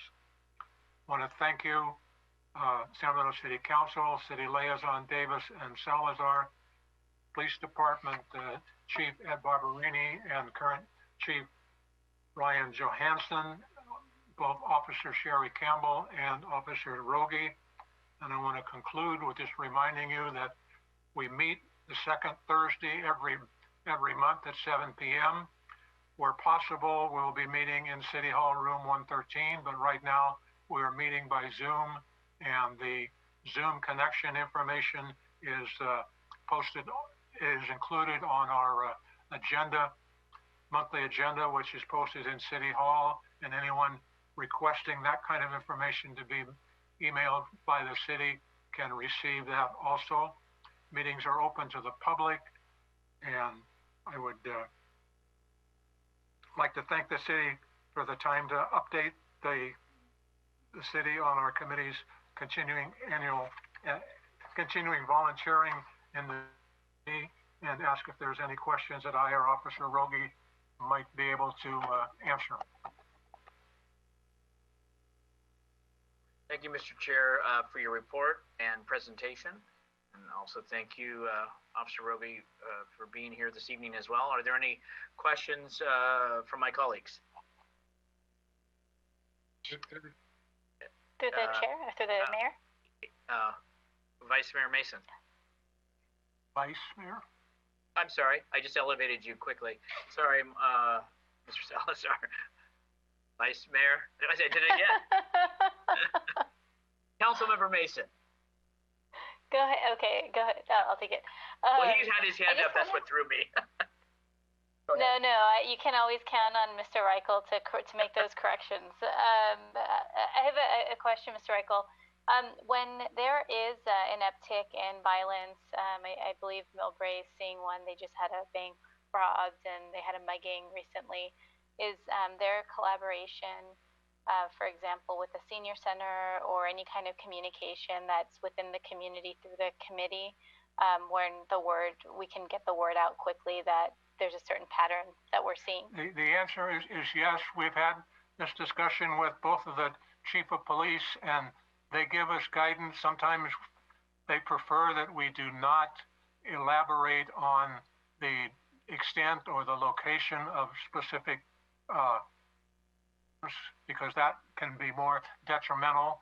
We do sometimes adjust our crime tips due to happenings in the city, and we post on the Sacramento Police Department Crime Prevention website updated information where possible, and the city police department uses their connections on the social media to get that information out. But we take our direction from them. They are the authority under which we work. There's been a time or two where our committee says, well, we've got to get out and talk about XYZ, and the police department says, we have our reasons for doing it our way, and we will try and work with you to find a way to get that kind of information out. Okay. Now, Vice Mayor Salazar. Thank you. I just wanted to thank Mr. Rico and the committee for the presentation, and also just kind of call out, Mr. Rico's been on this committee. I was on the committee 12 years ago, and he was the chair back then. He has been providing just amazing leadership and participation on that committee for over a decade. And so I just wanted to recognize that and thank him for his dedication over the years and always doing a great job and a very professional job in participating in that committee. So thank you. If I can comment, it's the council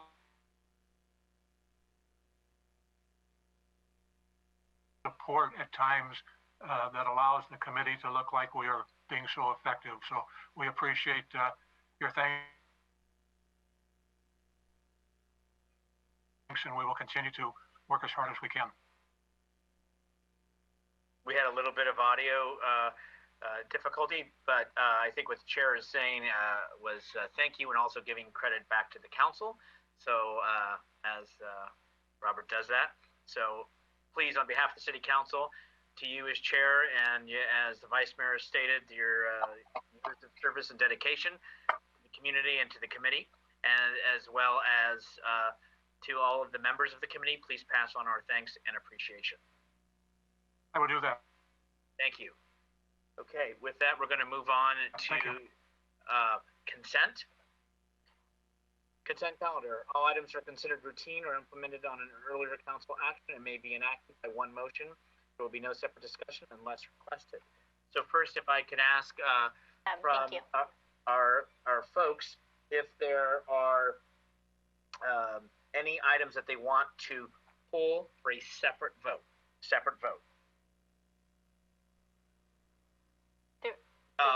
Councilmember Medina, then Councilmember Mason.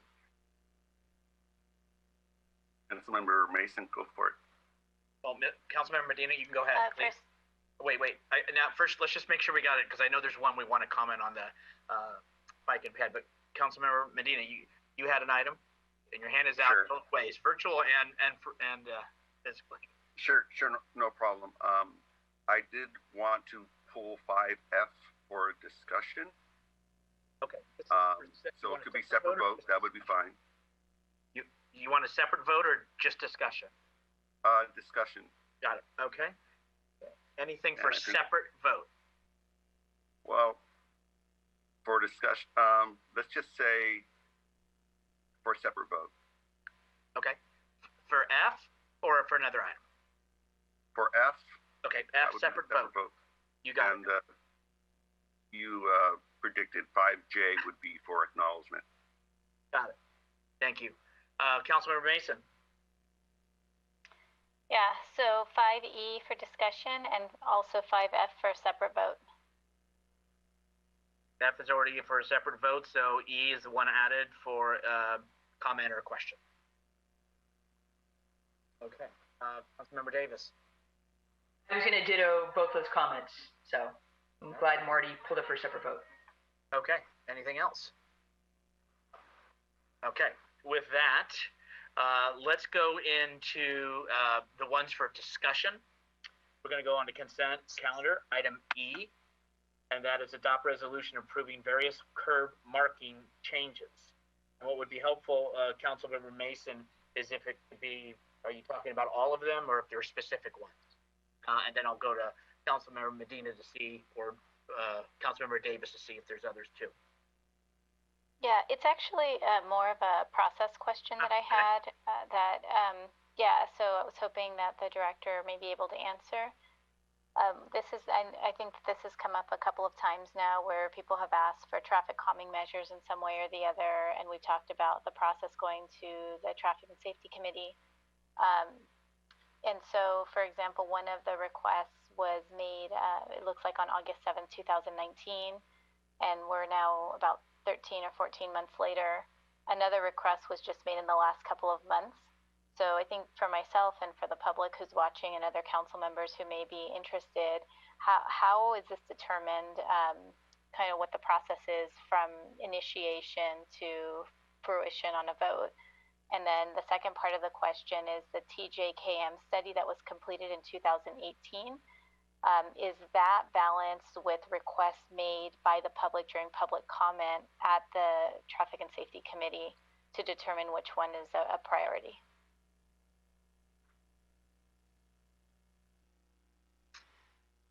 Hello, good evening. Yes, please. Juan Ritchie, City Engineer. I can try to answer that. So we did have a traffic engineer who completed or helped to complete the TJKM study, and so they were monitoring that and pulling items. Some of the items would need additional study, and so you could take additional funding or take some time in order to perform those studies. So those take a little bit longer. And I think there was some balance tried to achieve in trying to somewhat to respond to resident concerns while at the same time working on those longer term items. And so I know the TJKM, we are reviewing that again. Unfortunately, we did have some staff turnover, and so the more experienced traffic engineer that was working on at the time unfortunately was not here to really respond specifically when they were here. But I know that they were monitoring the list, and I think one of the key items that went before staff for traffic calming that did recently go to TSPC just to clarify. And now that that has gone before them and we have a little bit more clarity on how to address those, we are preparing a petition form as well as a brochure to be available to the public. And our next steps for that is to reach out to those who have contacted us, and so we are trying to make progress on that. Okay, great. And then how is sure I didn't. Okay. You're good. And then the second question, how is it determined between the two which one is a priority? Is it just what you just said a minute ago, where you just have to look at each one individually, or?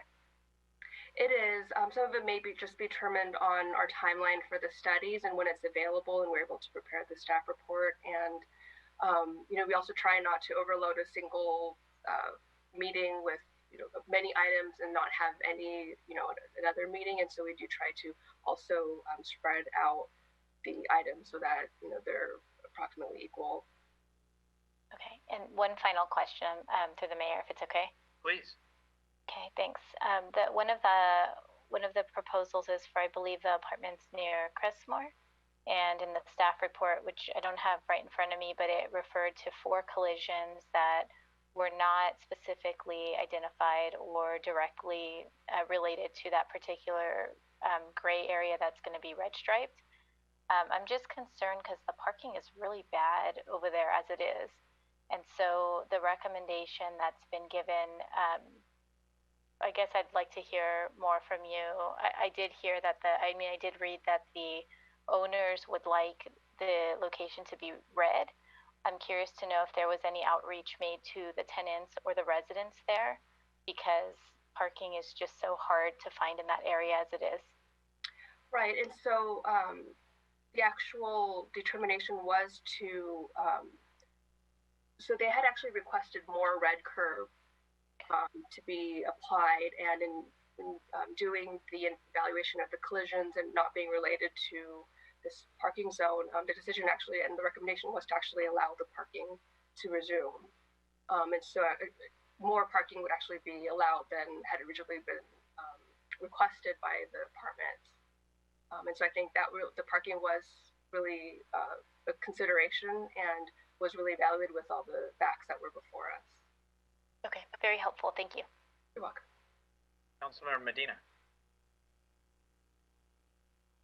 Do you have any questions on this one? Not this one. Okay, thank you. Sorry. Councilmember Davis, did you? I did. So I'm really kind of concerned about the red curb removal at Rosewood Drive and Glenbrook Lane. And I guess it's really the process. And I wasn't a council member back in 2016, and I'm sure that council members that are here today might have a little bit more information. But, you know, it sounds like, from what I'm understanding, is a group of residents came to the committee kind of saying, hey, we want this area red and paint these curbs, and it sounded like we got no oppositions, and so go ahead and let's paint red. And kind of since then, things have changed. And I always get concerned when there's a few residents who want to change something, because I look at that intersection and there's so many more just like it in San Bruno. And I, you know, grew up in the neighborhood, so I know it very well, walked by it a number of times, had friends that lived in that court. It's not really a dangerous intersection. I can't remember accidents even in that area. But I was honestly shocked when I saw the red curbing. I mean, it literally is crazy amount of red curbing and just really takes away all parking in front of somebody's home on a corner and even a little bit on a side street. And so I'm happy to see it be removed. And so I just say that, you know, moving forward, that we all need to think about, when you make a decision, are we doing that for the rest of the city like that? And if so, this would be just crazy red curb striping. So I think that what was done back in 2016, I think in hindsight, we should really think about that moving forward.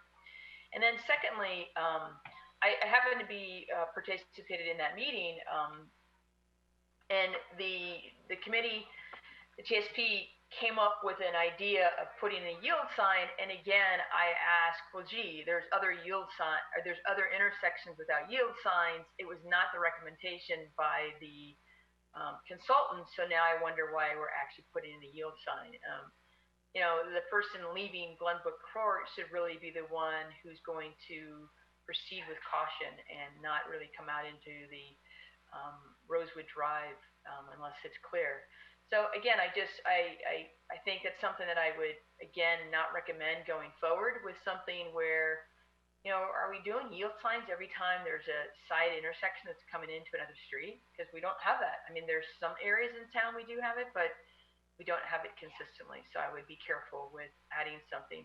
And the other thing I really didn't like, and it was actually mentioned by a resident, is that it wasn't the recommendation from the consultant, but then, you know, one of the members of the committee said, oh, I think we should add this. And then everybody, oh, okay, that sounds great, but I'm not familiar with that intersection. So yeah, that sounds good. So I'm actually pretty concerned how it actually kind of came down and how that was determined. So those are my comments. Does staff wish to have any comment to the Councilmember Davis? Yes, I would. I wasn't necessarily here for the original establishment of the red zone, but I think you're correct in hindsight. And I think also what has changed is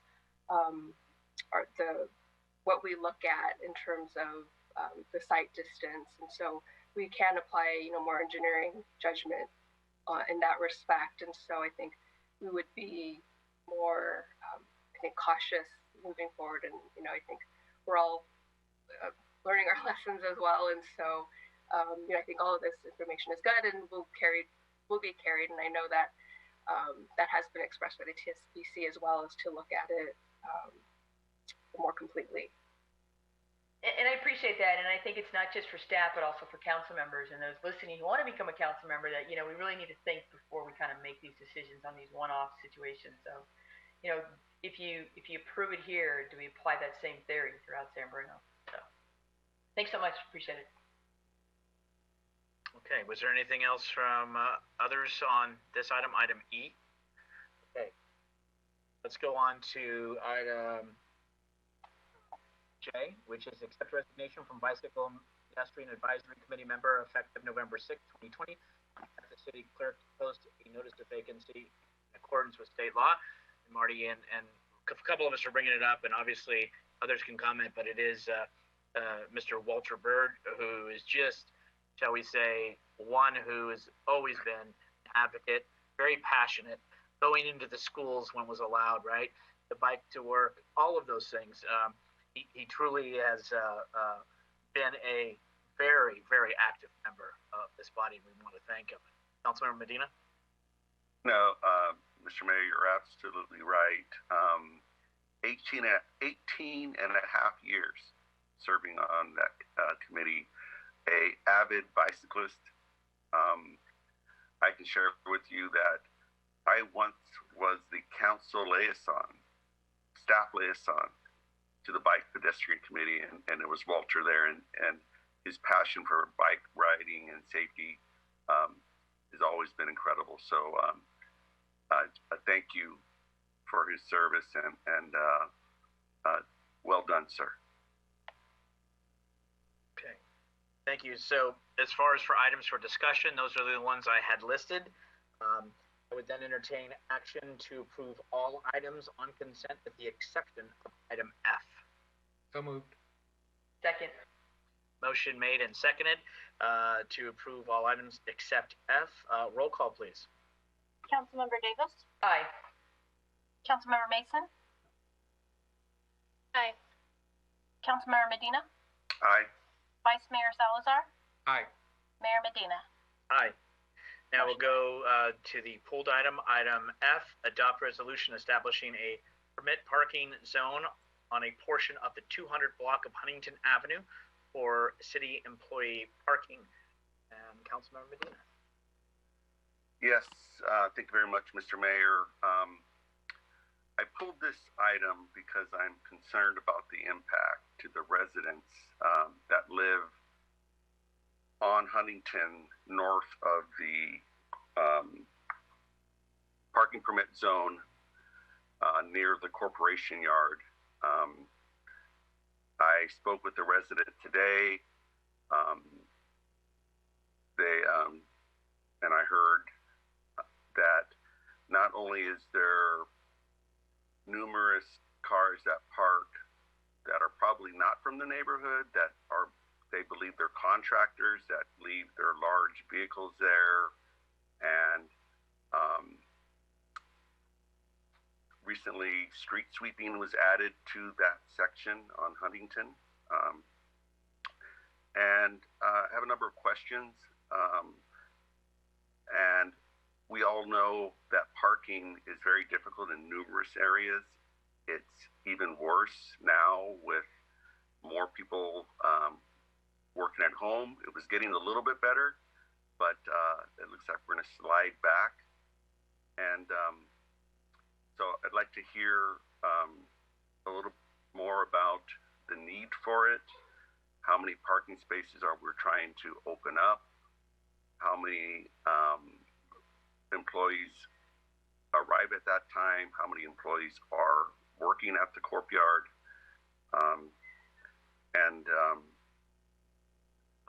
I guess we'll go from there, and then I have some other questions after I hear those answers.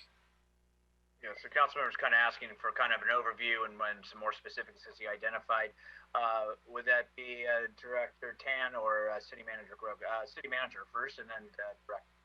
Sure. Why don't I intro this item? But I've asked Director Tan for our Public Works Department to give more of a comprehensive presentation. This item is given that there's significant breadth to the questions that have been asked by Councilmember Marty Medina. I will say that this is an important recommendation from the city. We do have 40 employees that work Monday through Friday at the courtyard, and they are currently and have been for quite some time impacting the neighborhood with their employee parking.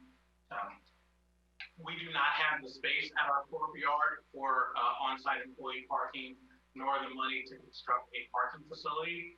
And so this recommendation was put forward actually quite some time ago, but was put on hold internally until we develop and establish our residential parking permit program, because we wanted to make sure before we went forward with establishing a parking zone for city staff, we wanted to make sure that we had a program out there with a process that should any community in this community would want a residential parking permit process, there's a way to do that. And so we have not had any applications for this neighborhood. And so with that introduction, why don't I have Director Tan give an overview of this project? Sure. Thank you, City Manager. I have a presentation here that I put together here that I can share with you.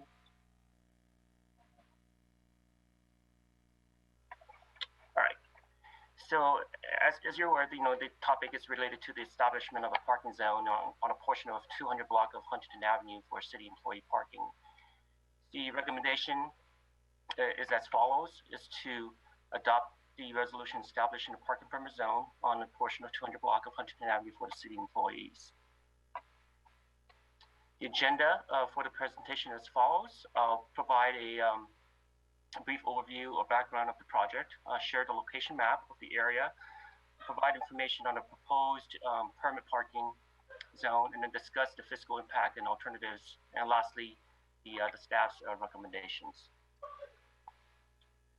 So just a brief background here. The city's Public Works Corporation yard is located at the corner of San Felipe and Huntington Avenue. That's at 225 Huntington Avenue, and it houses various maintenance divisions: water, wastewater, streets, storm, and garage. Currently, the yard lacks a dedicated parking lot, similar to what the city manager mentioned, for employees, and many of our staff are parking in the surrounding residential neighborhoods. So to reduce the need for city staff to park in the residential neighborhood, staff is proposing to create a permit parking zone on Huntington Avenue adjacent to the corporation yard. And this item was originally presented to the city's Traffic Safety and Parking Committee, otherwise known as TSPC, on June 5th, 2019. However, during the time, TSPC staff deferred making a recommendation and requested the item be brought back when the citywide residential permit parking program was established. The RPPP was approved by City Council on August 27th, 2019. And staff recently brought the item back to TSPC for their review and recommendation on November 4th last month, or actually earlier this month. And the TSPC members voted unanimously to approve the permit parking zone, but with the caveat that staff evaluate the turning movement at the intersection to ensure that it wouldn't be affected by the proposed removal of the median and the island there. So the item is being brought to council for final approval tonight. So this slide shows the location map. At the northwest corner of the intersection of San Felipe and Huntington Avenue is the location of the Public Works Corporation yard, and the proposed permit parking zone is located from the intersection towards the northerly direction along Huntington Avenue. And the slide shows the intersection, again looking north, and the corporation yards to your left there at the corner, and the project scope will remove the curb striping adjacent to the parking, adjacent to the building, as well as the center median that's noted there, and then the stop sign. This will create additional parking spaces adjacent to the building, and also across the building where it's currently marked red, to allow for two-way vehicle traffic. And the red curbs will also be removed for these new parking spaces as well. And all of this work will be completed as part of the Avenues 1-3 sewer and water replacement project, since the project will repave the entire roadway and then recycling will be done as part of that work as well. And this slide shows the location of the proposed permit parking zone. on the west side, which is the side where the corporation yard is located. The proposed parking zone is from the intersection to the north end of the yard building. And on the opposite side, the east side of Huntington Avenue, the proposed parking zone will be from the intersection to a point about maybe 200 feet north of the intersection. So this will create approximately 40 parking spaces for employees. Since the work hours are from 7 a.m. to approximately 3:30 p.m. on weekdays, staff is proposing the hours of permit be 6 a.m. to 4 p.m. This will allow some of the staff who perform street sweeping activities to be able to use the space when they arrive before 7 a.m. And the proposed and the normal work hours within the for the staff is from 7 a.m. to 3:30 p.m. as I mentioned earlier. So the zone will benefit both the employees and the city. And then the city's resident, because employees will be able to park adjacent to a corporation yard near the homes, during the day. But outside these permit hours, residents will be able to use the spaces to park their vehicles, after 4 p.m. And staff has also heard from concerns about vehicles parking within the areas for a prolonged period of time. And this implementation of this parking permit zone will resolve that issue as well, which will allow requests, which will have all those vehicles to be moved, on a more of a repetitive basis here. So the cost here is about $300 for this will pay for the staff's time to install new signs. Staff is not requesting any additional appropriation at this time, since the street's operating budget has the available funds to cover the costs. And for the alternative, there are two.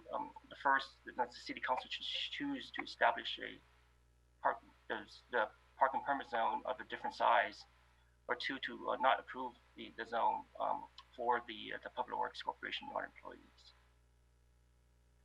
So staff is recommending to adopt the resolution to establish a permit parking zone on this 200 block for the city employees.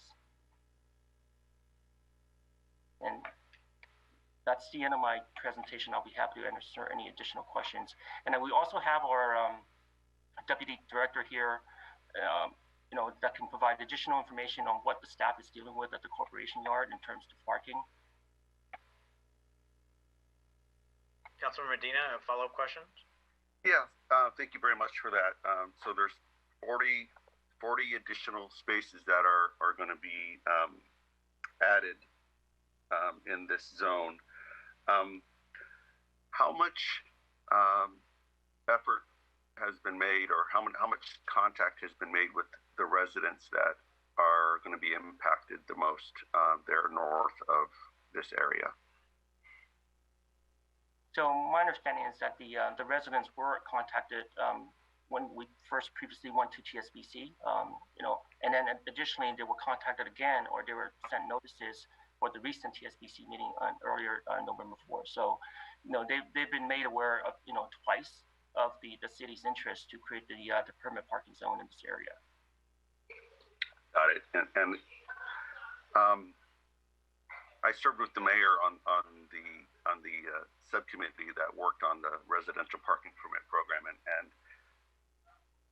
in those meetings we understood that when you start one area of permitted parking and take away some of that parking, that you kind of push that problem into other areas, and that's the primary concern that I'm having for those 12 residences that are north of the parking permit program, of that parking zone. Was there any thought put into just extending the zone and allowing those residents to park in that zone as well? To residents to park during the daytime with the permit parking, or? Right. So if on the west side of Huntington to the end of that block, there are approximately 15 parking spaces, and the concern is if you're taking away half the parking on that street right adjacent to those homes,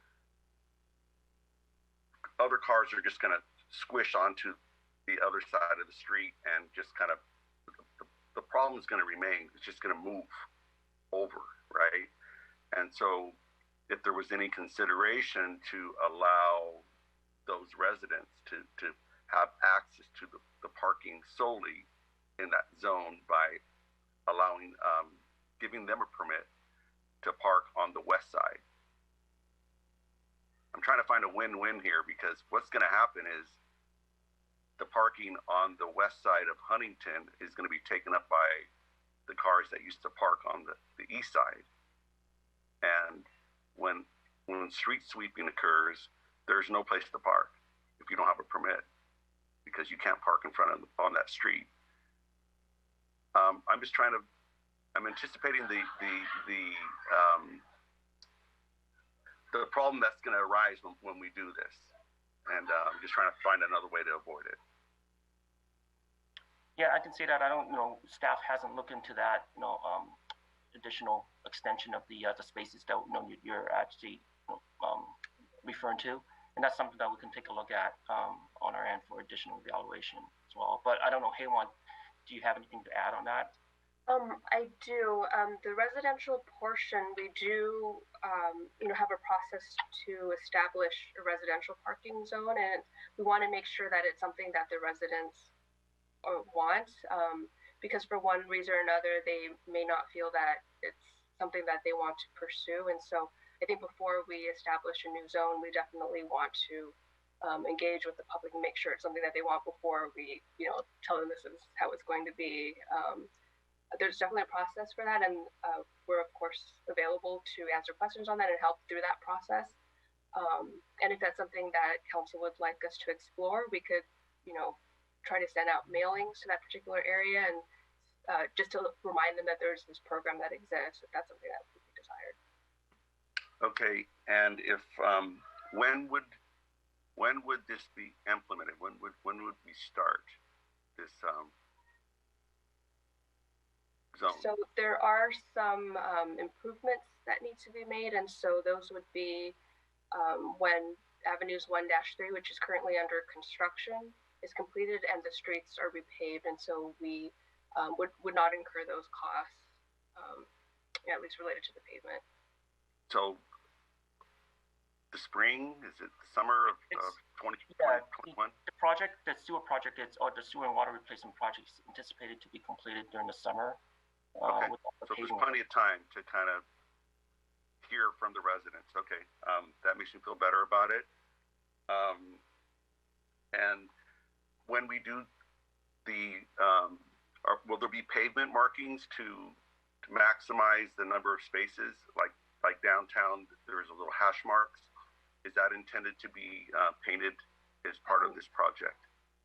It is not, because my understanding is that when you do put in those markings, that actually fewer parking spaces are available. That when left up to individuals to park in unmarked spots, then they will make more spots. Okay, I would recommend that. I walked that site today, and it's pretty well established. Pretty evenly distanced, so I think we should get in the habit when we can put those hash marks, just like they're downtown. It keeps one car from taking two spaces and people saving spaces. And I know in my neighborhood, people do that, and I heard that happens also in other neighborhoods where one car will conveniently wedge themselves in between two spots so that they can save that spot for another. So I can support this, but I would like those hash marks to be applied, or for you to come back and to look into it. But I think we need to start doing that in areas where it's pretty obvious if the curb to curb is, I'm sorry, if from the curb ramp or corner or from the driveway approach, if there's 40 feet there, it should be marked for two parking spaces. Yeah, this is definitely something that we can look into on our end and determine how many spaces that we can achieve with the 20-foot length spacings, for each markings. Sure. Okay. Those are my questions. Thank you. Really quick. So I think it's one thing to look into putting those space markings for this project, but I think what Councilmember Medina is also articulating is the desire to do that more throughout the city. I know that the city's engineering staff did undertake a limited study on potentially putting in those markings, and what was shown is that you actually reduce the number of parking spaces. And it was an observation that happened at night, counting the number of sort of cars that wedged in. And so I think when we're talking about this topic at its core, what we're talking about is a disagreement with how many cars you actually benefit in one methodology over another methodology.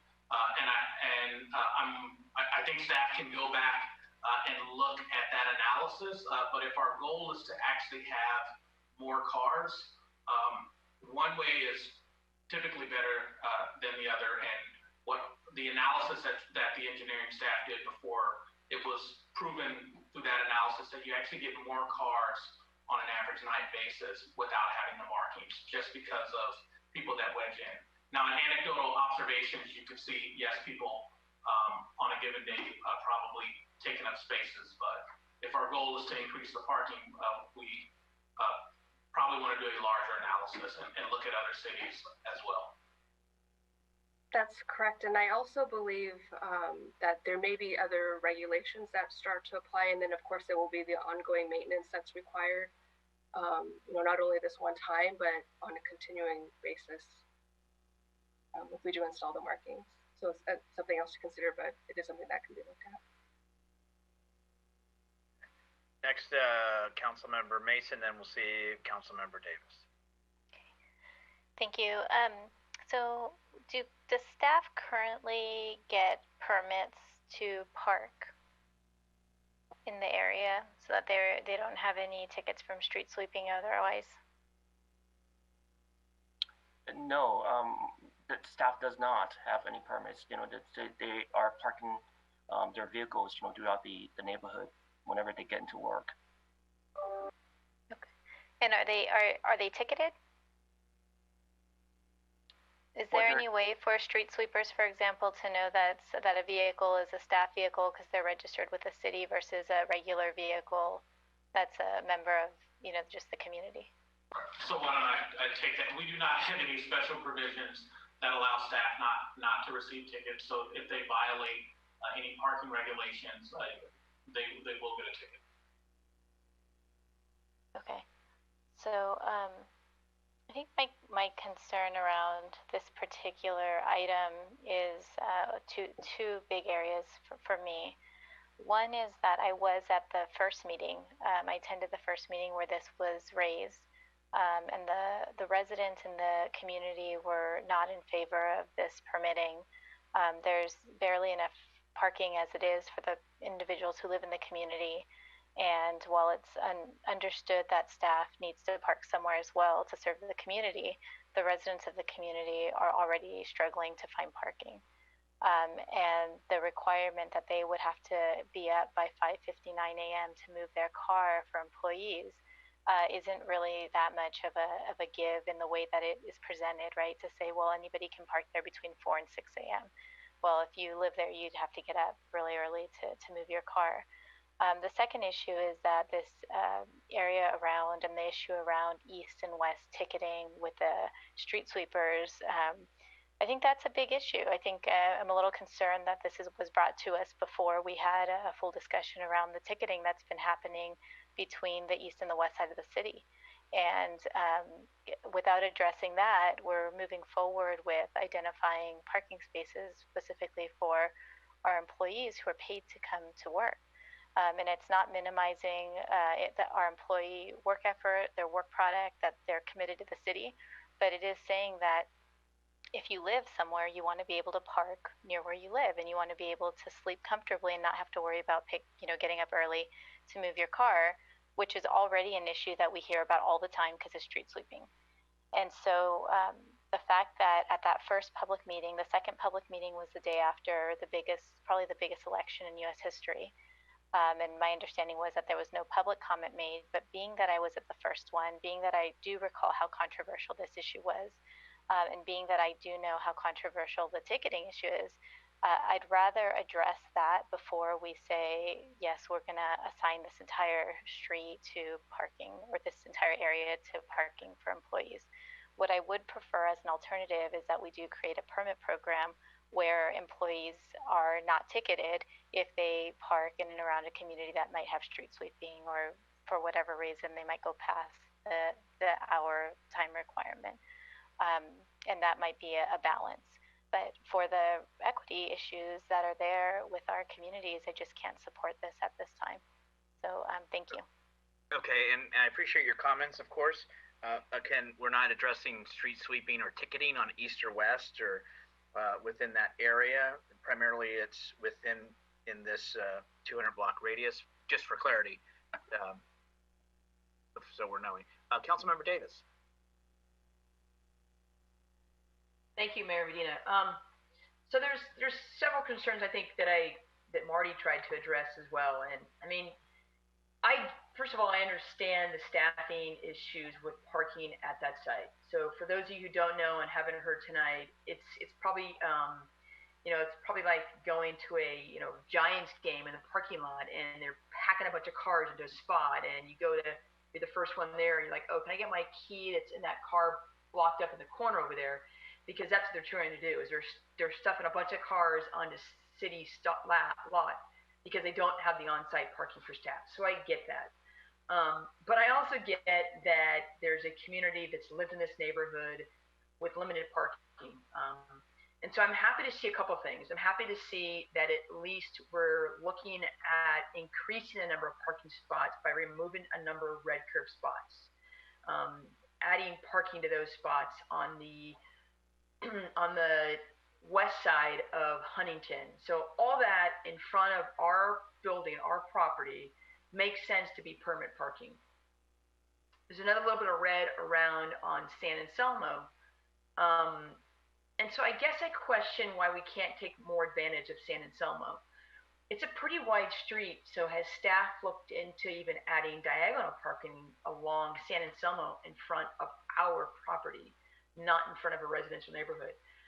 Adding permit parking, like we've heard already, to a time frame that is definitely not really. I mean, there's really, who's going to park there, right? Who's going to get up at 4 a.m. to go move their vehicle to make sure they're gone for permit parking 5 days a week? To add 40 spots that's permanent parking is a huge hit to that neighborhood. I mean, that is a huge hit to that neighborhood. Is 40 the number, and how we came up with 40 when we had none of that out there? So can that number be reduced down to 20? Can it be reduced down to 25? Can we add additional diagonal parking on San Anselmo? Can we add, I noticed on Milton, if I'm correctly, the street behind the property, there's some curbing. Is that curb needed? Do vehicles really exit from, and I would doubt it, that they actually exit onto Milton, large vehicles at that back gate? Can we put a curb in there? Can we add more parking there? I mean, what can we do with the least minimal impact to that neighborhood? So I would be concerned in hearing back on some alternative options. And just for clarification, Councilmember, you said San Anselmo. Are you referring to San Antonio? Sorry, I had San Anselmo. Yes, San Antonio. Thank you. Thanks. Any staff have comment or wish to address anything? Yeah, Mr. Mayor, I think it's San Felipe. Laura, I think you were referring to the property that borders the courtyard, and that's San Felipe. Thank you. So I do not know if diagonal parking was looked into, and let's toss that to Director Tan. Yeah, we didn't look into any diagonal parking spaces, but the only thing is with diagonal parking spaces, it does require a lot more, area, right? Because the cars are at an angle, and then the vehicle travel lanes would have to be shifted in order to do that. So right now, there's only one, vehicle travel lane in each, direction, and the diagonal parking spaces would definitely alter, the roadway, the vehicle travel lanes, and I don't think there's, just by looking at the Google Street view maps right now, as you were talking earlier, Councilmember Davis, I just don't think there's enough width to install any diagonal parking spaces along San Felipe or even San Antonio at this moment, unless we ended up creating maybe one-way streets or something like that, and which will allow additional, diagonal parking spaces can be installed right in those areas. But Dennis Marsh, our deputy director, is here. He can also chime in on what is going on at the city and why we need 40 spaces and that we're requesting. Good evening, Council. Dennis Bosch, your deputy director. So what I want to explain to you is a situation that has actually gotten worse since the last time or the first time it was brought to the TSPC. We're basically at the situation now where the 40 employees, which also match the 40 spots, almost all of them are parking inside the corporation yard now, which basically from an expeditious service delivery has really impacted and slowed things. And it's very simple. We have a bunch of trucks or cars inside the courtyard. We have to move the trucks to get the city trucks out of the way, or to load them, or to get the backhoes to load the trucks, or to get at the pipes. And so it's the only city facility where the employees do not have a dedicated parking lot, and there's just nowhere else to put the cars. In my time for the corporation yard and for the 30 years of my service, the area used to be a no man's land. You could drive up and there was hardly any cars there. What I've seen now basically is cars that are from contractors, and you see them. They drive up, they jump out, someone else gets in the trailer, or sometimes a motorhome. And Councilman Medina, if you said you walked it today, if you noticed there was one truck with a trailer and there was a motorhome. These vehicles are from some other place, and we know our neighbors down there, and we know their cars. And some of the comments I've heard tonight, basically, and if you look at the map, we're asking for the spaces along the west side of the courtyard and on the east side of the courtyard, and then a little bit farther down, which is just east or across of the houses to the north of the courtyard on the west side. So when I hear the comments, what's going to happen, and it's not going to be 100%, but when we have hypothetically this permit parking, and we've seen it now with some positive effects of the street sweeping. We're able to sweep it now and keep it cleaner. But these larger vehicles that are kept there for multiple days are unable to do that as much now. And it's my belief, and from what I've seen, is that if we were to have this permit parking, those large vehicles will not be able to be in that exact area. And because they're larger, they won't be able to just park on the west side in front of the other houses, which are to the north end of the courtyard, because of the driveways. There's just not enough length, right?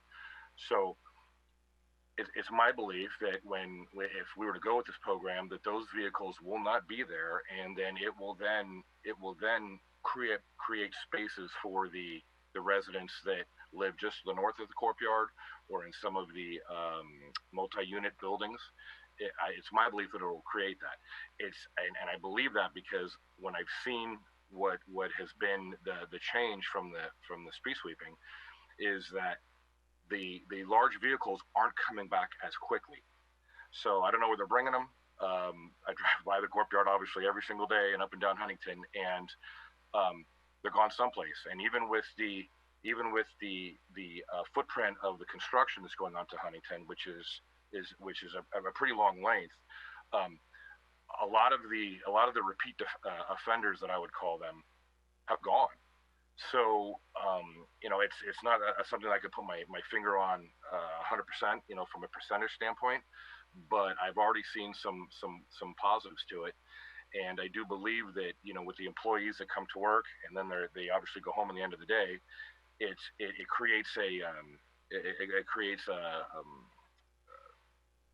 an opening of units, and vehicles can't loiter as long. So just to recap, I mean, we've got the vehicles in the yard. I'm constantly worried about damage to the private vehicles. I'm constantly worried about the efficiency of trying to deliver the services. And with the relationships that I have through other, deputy directors and other public works in the county, unless you have a super duper big yard, employee vehicles are, from a risk standpoint, are not parked on private utility locations.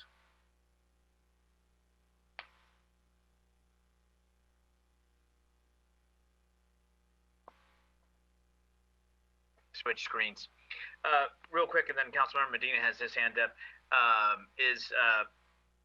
The red areas on the east and the west side, how many additional spaces does that add? So if there's 40 that your goal is, how many does that add by opening those?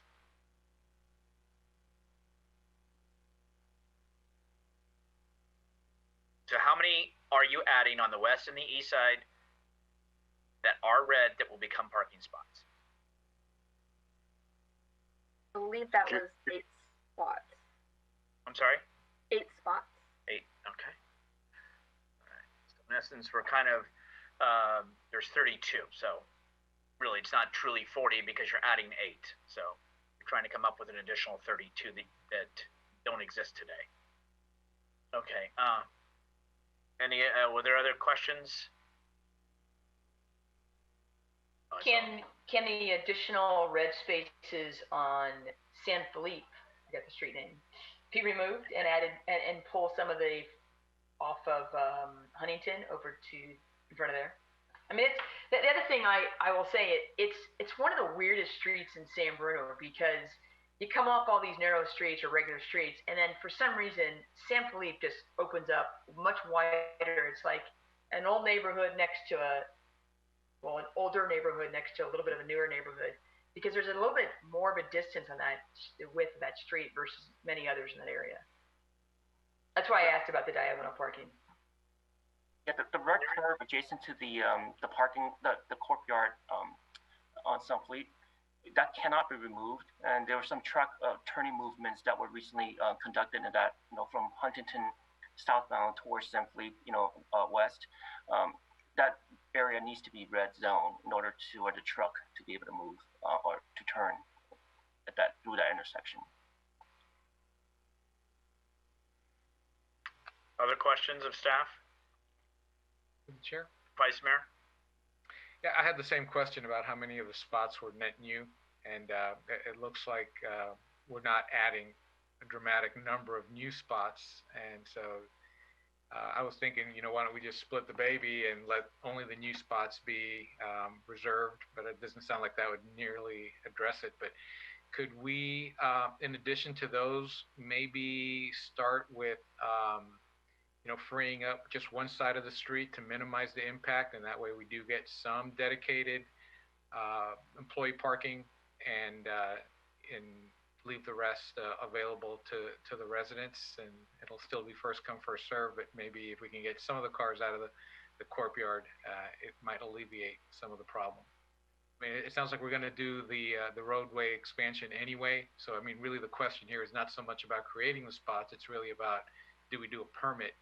And so if we could limit that, see what the impact is, and then if things seem like they're a little bit better, we leave things alone. If we still need to keep expanding, then we look at taking a few more away and just see what that does to the neighborhood.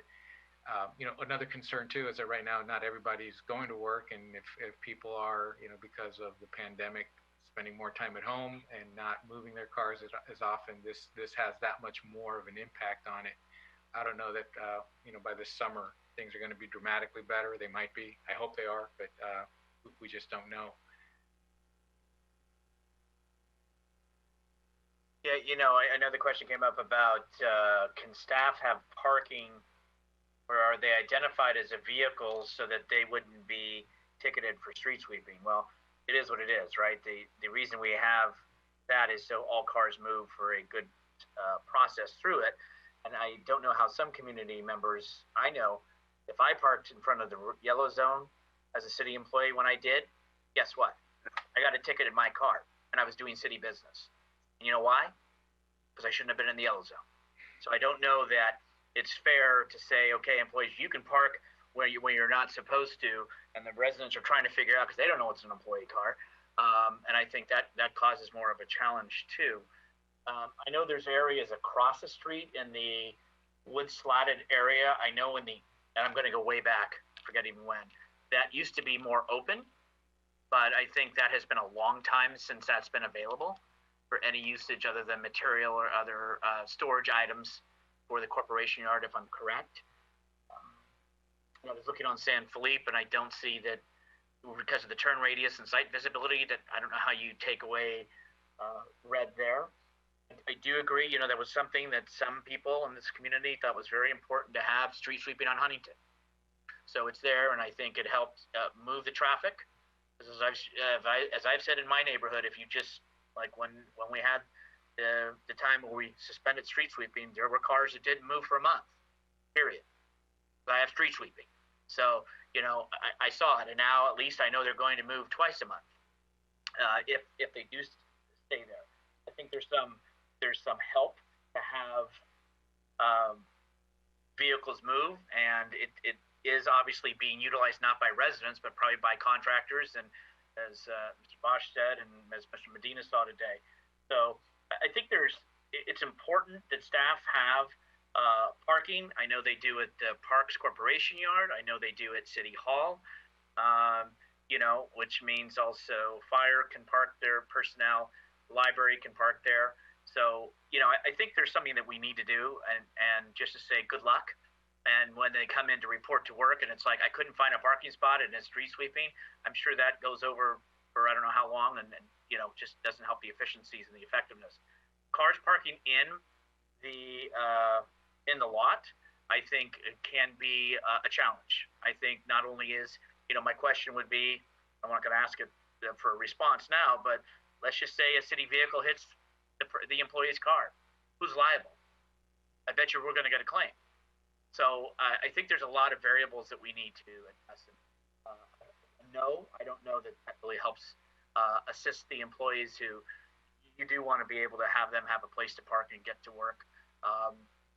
During storms, during emergencies, during the business week if they're called in during that period of time. Councilmember Medina, you got your hand up. Yes. Hey, this is a good discussion. So if I understand right, we wouldn't implement the permitted parking until summer possibly, but we could remove the red curb now and grind away the markings there for the west side, where adjacent to our building, to free up those 8 spots. And we have a couple questions we raised, and we could kind of look into it with a little bit more research, and we can get on with this meeting. To the mayor, when we have time. City manager. Sure. I can't figure out how to raise my hand tonight. That's all right. So, Councilmember Medina just touched on one potential compromise for tonight. What I wanted to proffer to the City Council was just that the City Council authorized moving forward with the elimination of all of the red curb that will create new additional spaces, as well as the permit parking zone in front of the city's courtyard, both on the east and west side. And at this point, do not proceed further north in front of the homes on Huntington, period, as well as staff could go back and look at the potential for diagonal crossing on San Felipe. I'm not a traffic engineer, but there may be the potential to remove the sidewalk on the north side of Huntington. That, of course, will have other impacts to create that diagonal parking, and maybe the traffic engineers will say that there's potentially an ADA reason why we don't want to do that. But we can go back and look at that. But in order to provide additional staff parking, what I wanted to again proffer is authorize staff, one, to move forward with removing the red curb, so we create those additional spaces, as well as authorize the employee permit parking in front of the courtyard on the east and west side of Huntington, as well as on the San Felipe side in front of the courtyard. Thank you, City Manager. Traffic engineers can do the math. How many spaces would that generate approximately? Okay. Thank you. You've heard the City Manager as a possible way to bring some assistance down there and then have more to be looked at for later. What are your thoughts, Vice Mayor?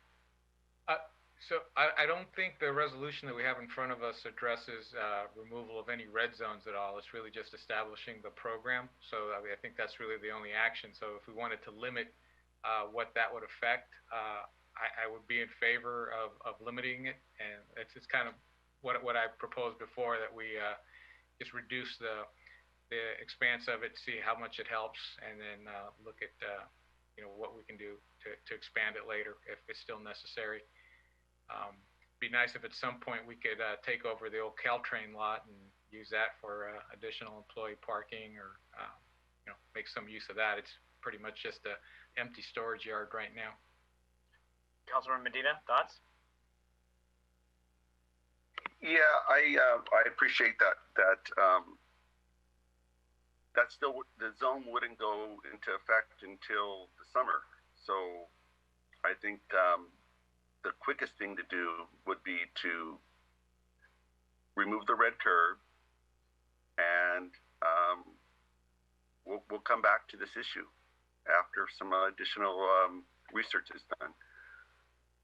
So I don't want to go as far as to establish the zone yet. I just think we should take the first step in getting rid of the red and provide those parking spaces based on the schedule of implementation that staff told us that it won't happen till summer. So why do that now and when it's not going to happen? So we'll come back to it. Councilmember Mason? I echo what Councilmember Salazar mentioned, that at some point it would be great to get the Caltrain location. I also just wanted to ask the deputy, how many employees bring their cars to this location a day? Well, we have the 40, and for fully all positions, 41. I'd say basically on any one particular day, you're probably short. A couple people have a day off, maybe someone's sick, so you're probably down maybe 4 or 5 cars. So maybe approximately 35.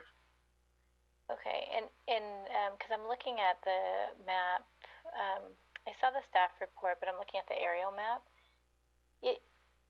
Do they really not fit? I mean, in the corporate yard, because when I would imagine, at least as I've seen it in other agencies, when you come in with your car, you double park your car, you take out your truck, and you park your employee car where the truck was. And so I'm just wondering if the money might be better spent making a clear parking lines, parking configurations, because I'm surprised they don't fit in the yard that's there right now. But from what I see, there's really not a clear delineation of some of where the parking spaces start and end. Hold on, Deputy Director. I'm only going to say, because he may have a biased answer. I will tell you, for someone who walked through the Public Works Corporation yard this month, and went at a time where the city vehicles were in and the personal vehicles were also in, there is no room. Not safely. And they were bottlenecked behind each other, and so an employee had to wait for this other employee to come out in order to get their personal car out. So I don't think the efficiency is well to say, okay, park your car on the street, somehow double park, bring the city vehicle out, bring your car in either. So I will just say what I witnessed at the end of the business day at the corporation yard. The Deputy Director, you can go ahead and respond. Yeah, you hit it perfectly, and someone's normal truck isn't the same size, obviously, as some of our bigger trucks. I mean, our Vector truck is, they're between 35 and 40 feet long. So we're actually maneuvering these trucks the large trucks around the city's smaller trucks and around the employees' private vehicles. And it's to a point where it's good that our guys are very good drivers. I'm proud of our guys. Okay. Yeah, I mean, I hear you, but I don't think, I mean, I don't know how long you're waiting or how long the cars are being blocked, but I've seen it in a lot of yards where there is a wait. You wait for the person to move their car. The lot is there. I mean, if there could be a configuration of the yard again to depict some more clear parking spaces. I would also be curious, because Mayor Medina brought it up, is do we have claims that we should be worried about in these cars? But I think taking away spaces from the residential community when, you know, there is space in the yard and it might be somewhat of an inconvenience, but that might be better planned out in a way, is just, it really is going to impact the neighborhood, and that's really my greatest concern. Councilmember Davis. I would think that there's other vehicles outside of city vehicles that are coming into the lot. You might have contractors that are coming in, dumping off material, picking up material because you are a courtyard. So I think, you know, employee vehicles parked in there is kind of dangerous if it's not a certain specific designated area. So I totally get where you're coming from. I mean, really, this is a long overdue issue. I've heard complaints for years. I know a lot of employees work for the city and the challenge that you've all had. So I totally get that. And I'm on board with providing some of that parking outside of the courtyard, and I definitely think it's needed.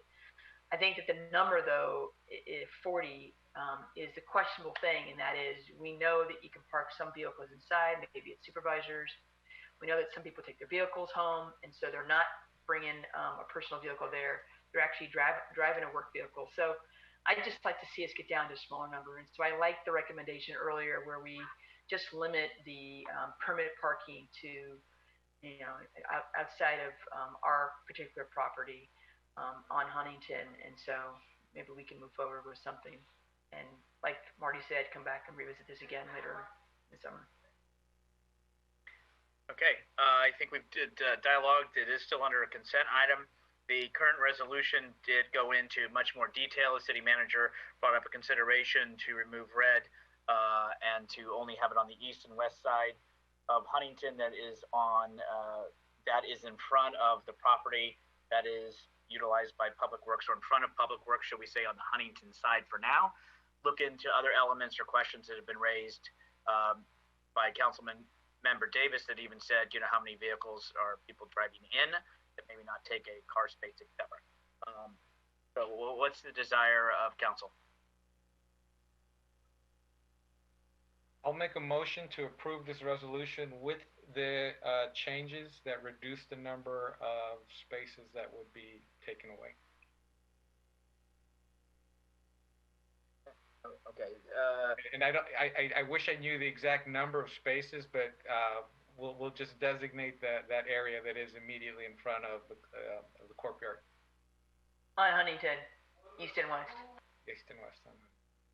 Okay. And then as also city manager, also is not in this resolution, will it also take care of the 8 spots that were brought up earlier, or no? You know, I'll toss that to Haywan Richie.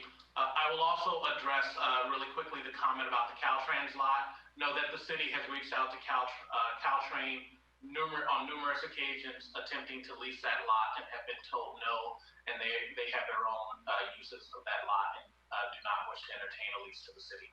Haywan, will you address the question? Yes, I was just looking at the resolution. I think it can be updated to be clear that there's adoption of removing the red zones that are currently on Huntington.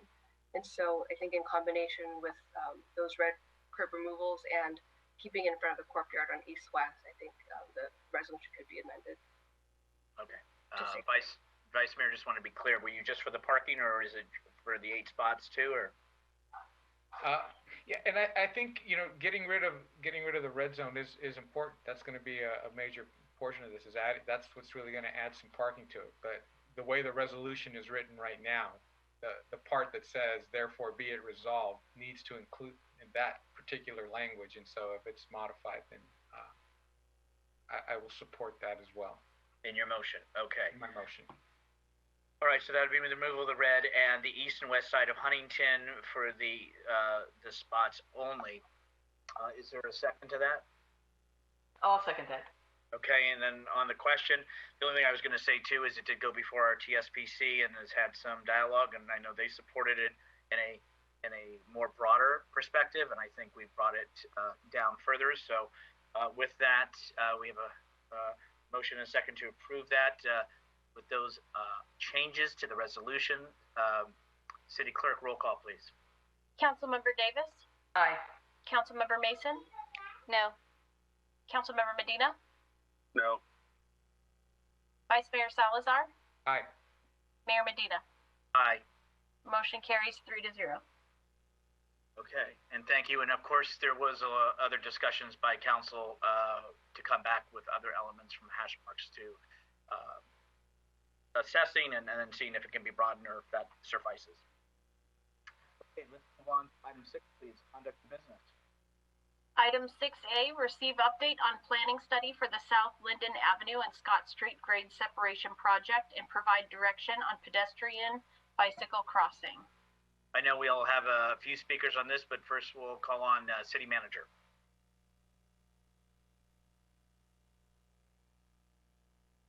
Of course. I'm sorry, Mr. Mayor, this is speakers on, this is item 6A, correct? You are correct. 6A on the South Linden Avenue and Scott Street grade separation. I know yourself and the director and Haywan will maybe be speaking on this. Absolutely. So I will introduce this item really quick. So this is our grade separation project at South Linden and Scott Street.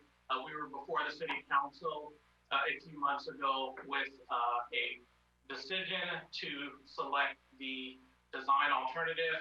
The City Council directed staff to go out and do additional community outreach. That outreach has been done, and there was a very robust effort to reach out to the community, door knocking a virtual room that was appropriate for COVID-19.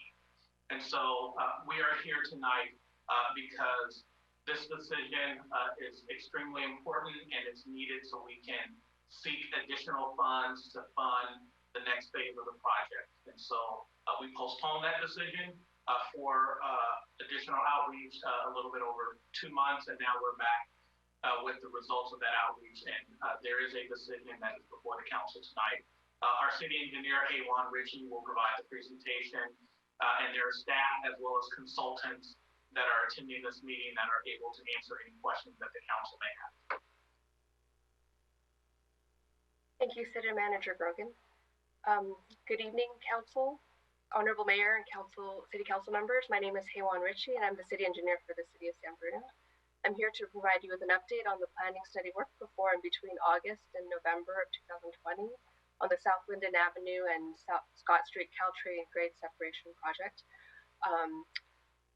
City Manager Grogan summarized it well. That the purpose of bringing this back to you is to evaluate the options that are available for the pedestrian and bicycle crossing, and that is the last piece of direction needed in order to complete the project report and this phase of the study.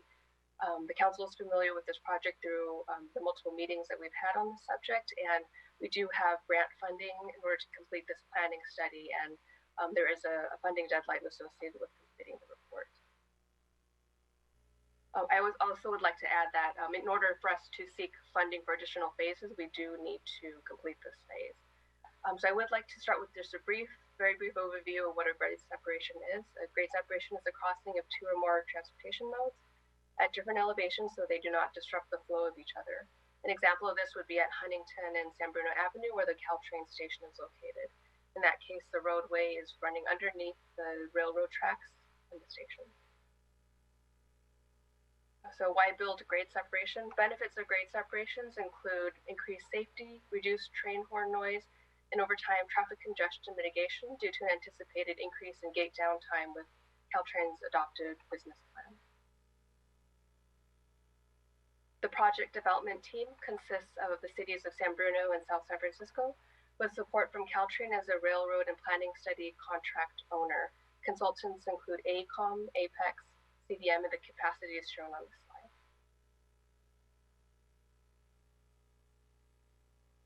This is the agenda for the presentation tonight.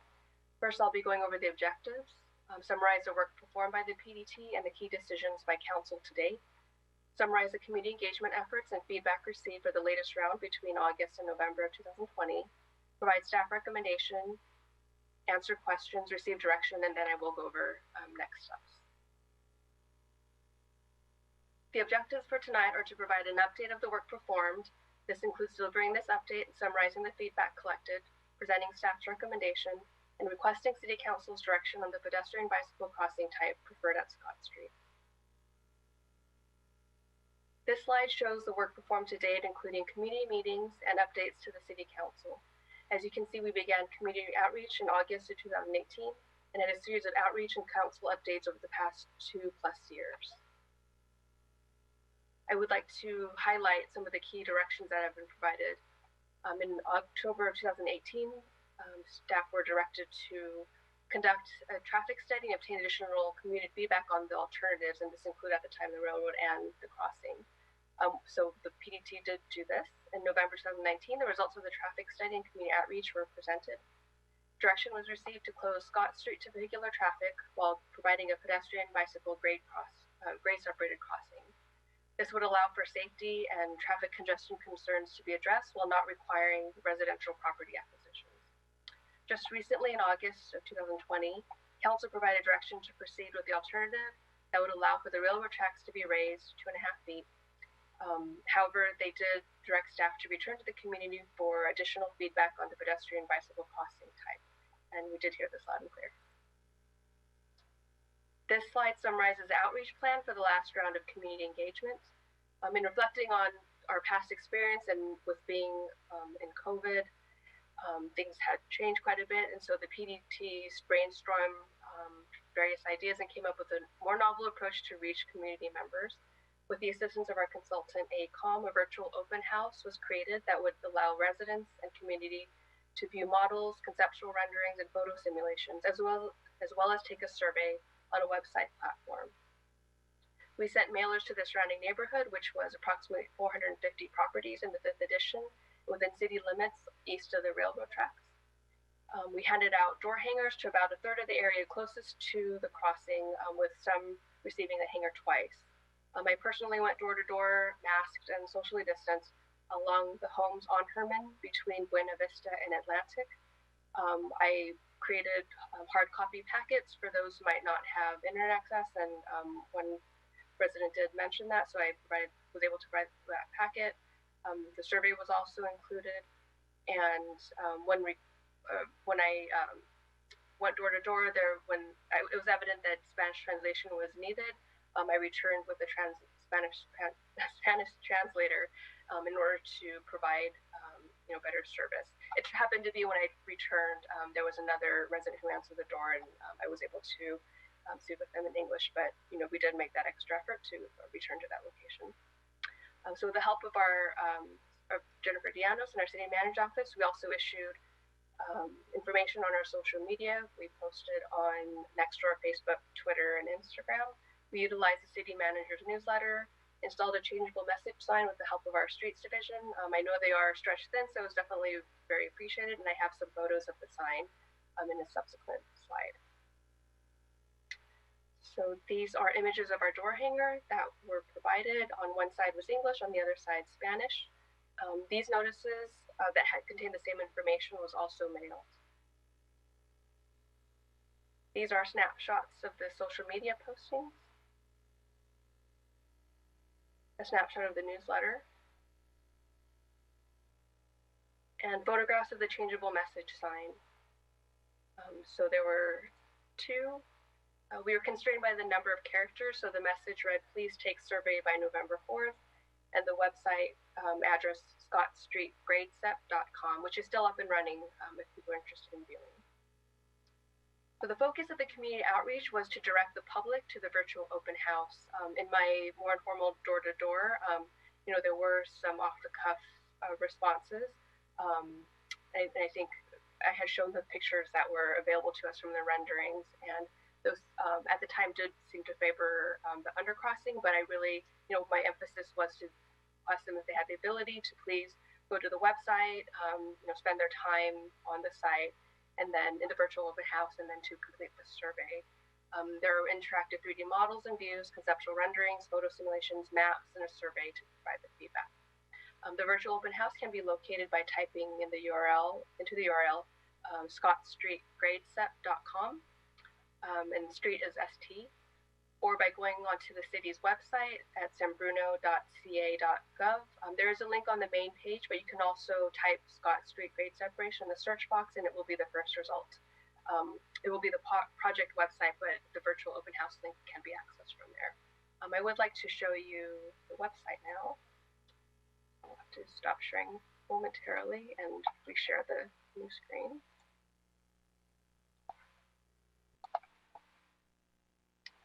So this is the virtual open house.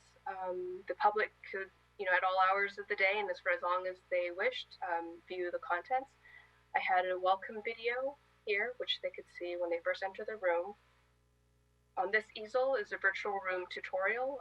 There are 3 tutorials that our AECOM team produced. One on overview of the room, the pedestrian bicycle crossing options, as well as how to navigate the survey. Then if you pan around the room, I will come back to the center, but here, survey is now closed. It was open from October 15 to November 4th.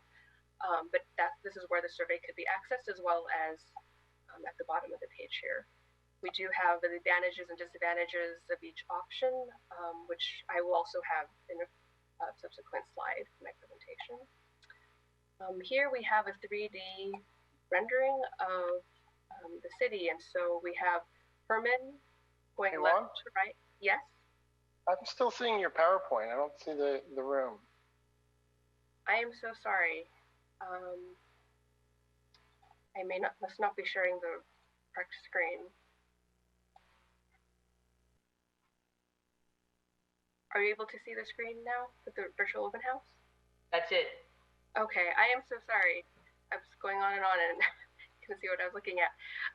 Apologies. So I'll do a quick recap. I think you've heard it. This is a welcome video, tour, the table, and then the survey, and the survey could access here. And here we have Herman Street going left to right, and we have South San Francisco to the left, and the South Linden Avenue, as well as 380 overpass to the right. Sorry, South 80 to the left, and I have 380 to the right. Then we have the Scott Street grade separation here. And if you hover over this area, which is in the vicinity of the crossing, and click, you can choose either option 1 or option 2. I'd like to just take a moment and show what happens when we do that. We get an image of the overcrossing in 3D representation, and there are various views that we can see as it currently exists on Herman looking north, and then what it would look like with an overcrossing. We had shown this previously, but people could take, or the public could take, their time in looking at the images. And so here we have, 1 and 2 level homes. We also have another view directly looking at the tracks and looking south on Herman. What was also pretty neat was this 3D rendering. You could see how high up the overcrossing is. It's about 35 feet up, and with eye level maybe being at 5 feet, that's about 40 feet high. And then also some views from the Montgomery side. And so this is the parking lot that we're envisioning to put in the overcrossing and the undercrossing opening on the other side of the tracks. Here we do see, due to the length of the overcrossing, you can see some switchbacks, and you can see that in the bird's eye view as well. Wraps around. And then if you can also look at the undercrossing option. Again, the image shifts to the undercrossing. We have, again, views 1, 2, and 3, as well as some 3D. This you may not have seen previously, but is available in the virtual open house, is what the image would look like. And so we have, I believe this is about 83 feet from start of tunnel to start of tunnel, with stairs on one side and a ramp on the other to meet ADA, as well as a 3D on the other side. So again, a ramp with stairs and then the crossing, and you can see the other side here. Bird's eye view, and again, bird's eye view. Sorry, so now street view and bird's eye view. Okay, so I will go back to my presentation now.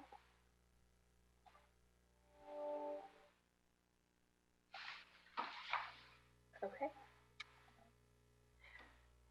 So I would like to provide you with a virtual open house statistics. There were a total of 478 visits from October 15th to November 4th, with 386 unique visitors. On average, they spent 12 to 14 minutes in the virtual open house.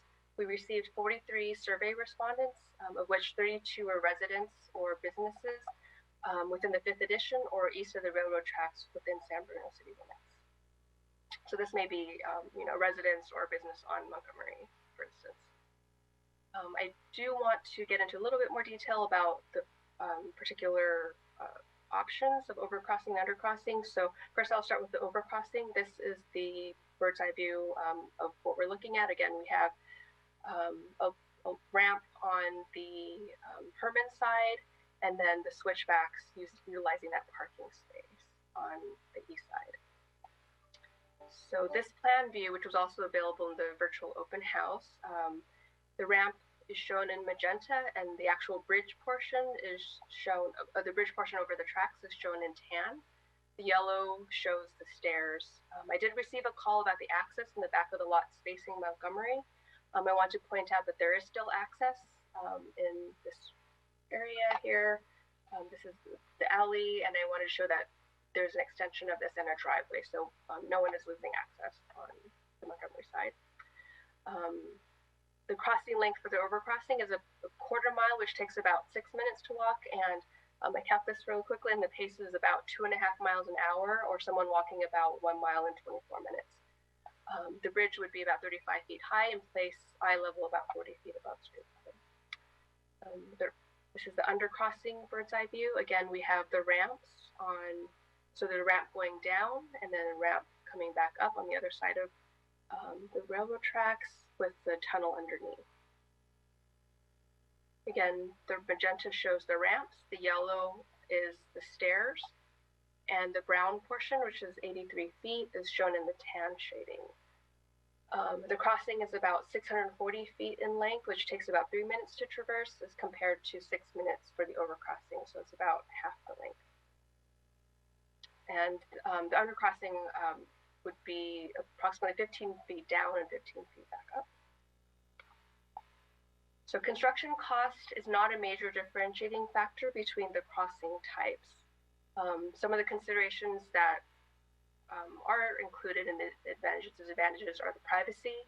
For an overcrossing, there would be less privacy for the adjacent residences because they would be quite a bit over the residences. In terms of visibility, pedestrians and bicyclists might want to be more visible when using the crossing, so this tends to favor the overcrossing. But there could be times, because of the structure is quite large, that behind switchbacks, maintaining visibility all the time could be a challenge. There is less susceptibility to flooding with the undercrossing. Visual impacts, again, the undercrossing is less visually impactful. And travel distance, the undercrossing would be quicker to traverse, and also less strenuous to cross because it's not, the elevation difference is not quite as much. We do want to note that encampments was a consideration, but this was considered to be more neutral because maintenance would be required for either both the over and under crossings. And so these various factors were parlayed into the survey questions. There were multiple ways to access the survey, and the survey was also translated into Spanish. I would like to get into the actual survey questions. There were 5, and we anticipate that it would take 5 minutes or less to answer them. The first question were to provide the most important considerations for the pedestrian bicycle crossing, and the ones I just mentioned were the ones that were listed, and there was also another that someone could put something if they believe that not all items are covered. The second question is fairly straightforward. Which pedestrian bike crossing option do you prefer at Scott Street? Option 1 with overcrossing or option 2 with undercrossing? Question 3, are there any additional questions or comments about the project? Question 4, where do you live? 5th edition, other neighborhood in San Bruno or other, and then contact information. So for the feedback we received 24 selecting the undercrossing as their preference, 16 selecting the overcrossing, 3 did not make a selection. I would like to note that, so these are the main considerations that were selected by respondents in order of selection from highest to lowest. So encampments and maintenance was the top consideration regardless of whether it was an over or under crossing. Shorter distance, greater privacy for residents, lessening visual impacts were the top 3. And I would like to note that those did favor the undercrossing, so it's consistent with the greater selection of the undercrossing as a preference. Visibility of pedestrians followed that. Other various reasons. These ranged from accessibility, ADA. Some did not want the grade separation at all. Some wanted a tunnel for the train, which I think is not physically feasible. They just want to make sure the tunnel is more aesthetically pleasing. One respondent said that the encampment was a concern, but they recognized that there could be potential, for spaces underneath supporting structures with the overcrossing. And then one respondent said that they would like to minimize the vertical movement of pedestrians up and down, or down and up, and then less susceptible to flooding was the last option, with 7 favoring that. So staff recommendation is to support the pedestrian bicycle undercrossing. There is community support. There'd be a shorter travel distance, less visual impact to the community, and greater privacy for the residents, which were some of the top concerns that were expressed. I would like to touch on the maintenance agreement. At the last meeting in August, City Council had requested additional information about maintenance aspects. Maintenance agreements are typically developed and negotiated between final design and construction, but this discussion can occur sooner, and Caltrain has indicated that we can have that discussion.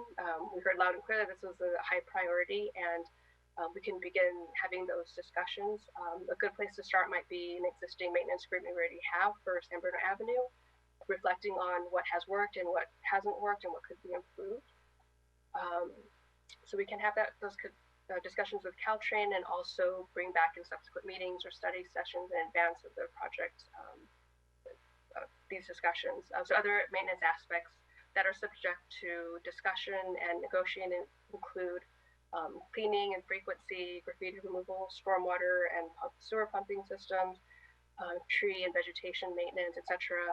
And Caltrain did indicate that they typically assume responsibility for rail-related maintenance. So for the pedestrian and bicycle crossing, Caltrain would likely maintain the structure and the lighting. The next steps for tonight include responding to any questions that council may have, public comments, requesting City Council's direction for the preference of pedestrian bicycle crossing types. So I would like to pause there and check in with the council to see if there are questions. Are there any questions currently by council? None here. And then if there are any members of the public that are with us that did want to speak on this item, if you could also go ahead and raise your virtual hand, and I want to be able to call on you next after we go by council real quick. None from Councilmember Davis. Anything else before I go to public for right now? Okay. Just a quick question, Mayor. Yes. Medina. Juan, thank you for the presentation and for all the work that you've done. I've attended some of the meetings, and you're just really well balanced as far as your responses to the community. I did want to ask, one of the issues that we've heard about is obviously the homeless, the potential for homeless or in the underpass. And I'm just curious to know if there is an existing underpass that I was that I went and walked through, and I'm curious to know if there have been any issues there that we should worry about that could then reflect potential issues if we select the underpass versus the overpass. I'm sorry, are you prepared for that, or do you want me to bring in the chief? Hey, Juan. What we've heard from the police is that there have not been issues with homelessness in the past 1 to 2 years. If the chief would like to chime in on that, that's more than welcome. And then I just wanted to maybe request clarification. Are you speaking of the other underpass that were in San Bruno? Yes, it's like an adjacent underpass, and I've heard from the residents who have reached out regarding, more in favor of the overpass, that there's a history with the existing underpass, and that's why they fear going with the underpass as opposed to the overpass. Thank you. Thank you for that clarification. I did reach out to the police department, and they provided a response that at those particular locations that they have not seen an issue with the homelessness. At least I believe in the past 1 to 2 years that they had looked into their system. And I think the maintenance and response to that, I think, would definitely need to be ironed out and, made sure that it's discussed and covered in the agreement, and that there is a plan should that happen. And I would like to also add that it would be a concern, for both an over and an under crossing, just because there could be potentially spaces that are created in overcrossing, and so it doesn't necessarily mean that one type of crossing necessarily would only have that problem and the other might not. But I think the maintenance and response really would be critical. Thank you. Okay.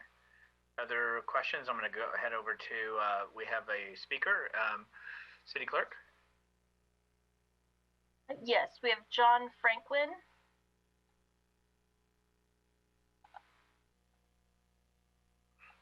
Hello. Hi, John. Whenever you're ready. So, John, you want? Yeah, it's him. Han Song, my husband will be speaking. Yeah, this is Han Song, John's husband. So I want to say something. And we lived in Scott Street for many years. And I visited the website before, but I didn't vote. The reason is I don't like both design.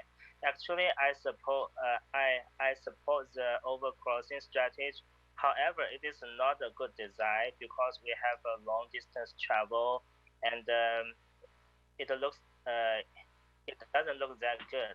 So to resolve the ADA issue, we can use an elevator for that, just like the Conchon station there. So why we need to build that long ramp and give people that long distance, just like an open space to stand there to observe the area. It is not necessary. We only need to build a small space there and to build an elevator to let the people go up, and we can use a normal stair thing to wrap it up. As a design professional, I really propose that kind of proposal.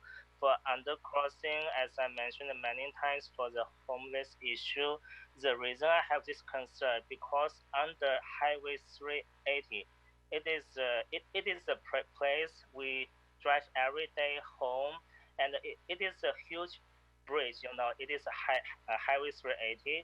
There are always homeless people under the bridge place, and we can see the tent, we can see the abandoned sofa, and a lot of things there because this area is close to Target, and it is not far away to Tenfrom Mall, and it is a busy place. So it is a reason I have a concern that the undercrossing will have the homeless people because it is happening under Highway 380.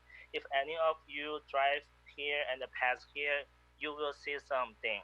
And Highway 380, this area, it is only a quarter mile to the Scott, the intersection between Scott and the Herman Street. So it is a major concern for that. And I believe I still support the overcrossing strategy, but I don't support the design. And I have a feeling that so the city just provide not that good design to put it there, and we have no choice sometimes. I visit the website a couple times. I really don't want to vote, I have to say. Yeah, so this is something I want to say, and I hope you can consider a better design for the overcrossing, especially for the elevator similar as the Conchon station. Thank you. Actually, I would like to make one more quick statement. Also, on mobile, it is not possible to actually click the link to actually access the website. So that could have influenced the survey results as well. Yeah, and also for the design. Sir. Yeah. Okay. You had your 3 minutes. The other, but John, if you wanted to continue, please feel free. Yeah, that was the only thing. I was just noting that on mobile you cannot actually access the survey from the proposed website. That could influence the survey results. That's all I was saying. Okay. Thank you, Mr. Franklin. Okay. Is there any other public comment?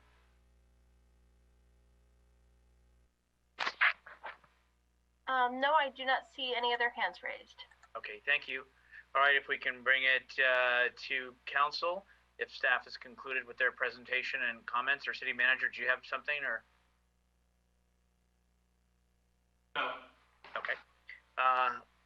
Colleagues. Through the chair. Councilmember Medina, then Vice Mayor Salazar. Yes, thank you, Mr. Mayor. And I really want to thank staff for really showing the amount of outreach you guys put into getting our community involved. I mean, this was probably the biggest one I've seen, and I just really want to let you know how much I appreciate it.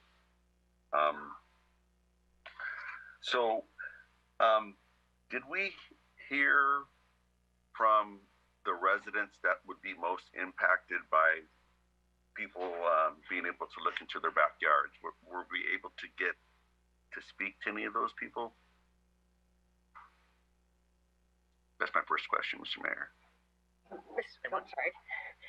Mr. Mayor, did you want me to answer questions as they come? Well, let me ask you, I can keep on going. Is that okay, Iwan? I'm flexible either way. I just want to make sure that we appreciate that. We'll let Councilmember Medina ask the questions, and I'll have you respond. Okay. Okay. That's fine. I understand a number of the survey takers were concerned about the homeless. And will this design have some like video cameras? Is that something that we'll talk about later to kind of like for added security that these cameras would be operating? In comparison to this tunnel, how much longer is it than the two existing tunnels that are here in San Bruno? And I wanted to get a little more clarity on this email that was sent, I believe, to the whole council. The email basically says that the majority of people addressed the encampments as the #1 issue, but I don't see in the survey that it was ranked as the most important issue. And if we can go back to the survey at some point, the residents had an opportunity to vote for undercrossing or the overcrossing, and the data there showed that the majority wanted the undercrossing. And those are my questions for now. Thank you. I got 3 questions out of that. Hey, Juan, are you okay to proceed? Yes. So to respond to whether we heard directly from the residents who would be most impacted, those are the homes that I went door to door. I had printouts of the renderings with me so that I could show them to them, just so that they were aware. Most of them actually were aware of the project. Some, were following more closely than others, but I really wanted to highlight to them that these are available for them to view. I would like to say several of them, I want to say about 3 had expressed that they preferred the undercrossing. upon viewing the handouts that I had, but I did not, my emphasis more was for them to actually really take the time because, I took my time, but I didn't rush when I was doing it, but there's nothing like being able to look at all of the documents and look through them at their convenience and then providing their survey. But I guess informally, three had said that they preferred the undercrossing. I do want to say that the third time I went back, there was one household, and I did note it that they had voted for the overcrossing, and so one did prefer how the overcrossing looked, and they were more on the north end near Bayshore Circle. But those right at Scott Street, I would say there were three sort of right near each other that said, oh, I think I'd prefer the undercrossing, and so that was my, sort of my informal survey when I spoke to them door to door. Really, my emphasis was to get them, to look at the virtual room and to do the survey, but that is what I heard. As far as homeless encampments, I think that is something that was in the survey as one of the options, and that was one of the most selective items. Actually, it was the top one, was encampments and vandalism, and those would have to be addressed in the maintenance and response plan that would be developed. And so, there was recognition that that is a concern, and we wanted to have that as an option available in the survey for them, for the community to express that. They could always add as an other, but I think we had heard enough, it was enough of a concern that we added that. And so that was one of the top concerns. In terms of specific measures to deal with surveillance, with video cameras, I may speak with, have Caltrain discuss whether they have that existing stations, but I think that is, part of the design and could be, further discussed as we go along. And how long is this? This particular tunnel is 83 feet. I don't have the specific number for the Sylvan or the Euclid crossing. It may be just a bit shorter because, well, I don't know. I probably shouldn't guess. Peter, do you happen to know? Yeah. Hey, Juan. This is Peter DiStefano from AECOM. Euclid is 40 feet. I'm not sure about Sylvan. And then Homer Avenue, the one people compare that one to quite often. That one's 70 feet. That one's in Palo Alto.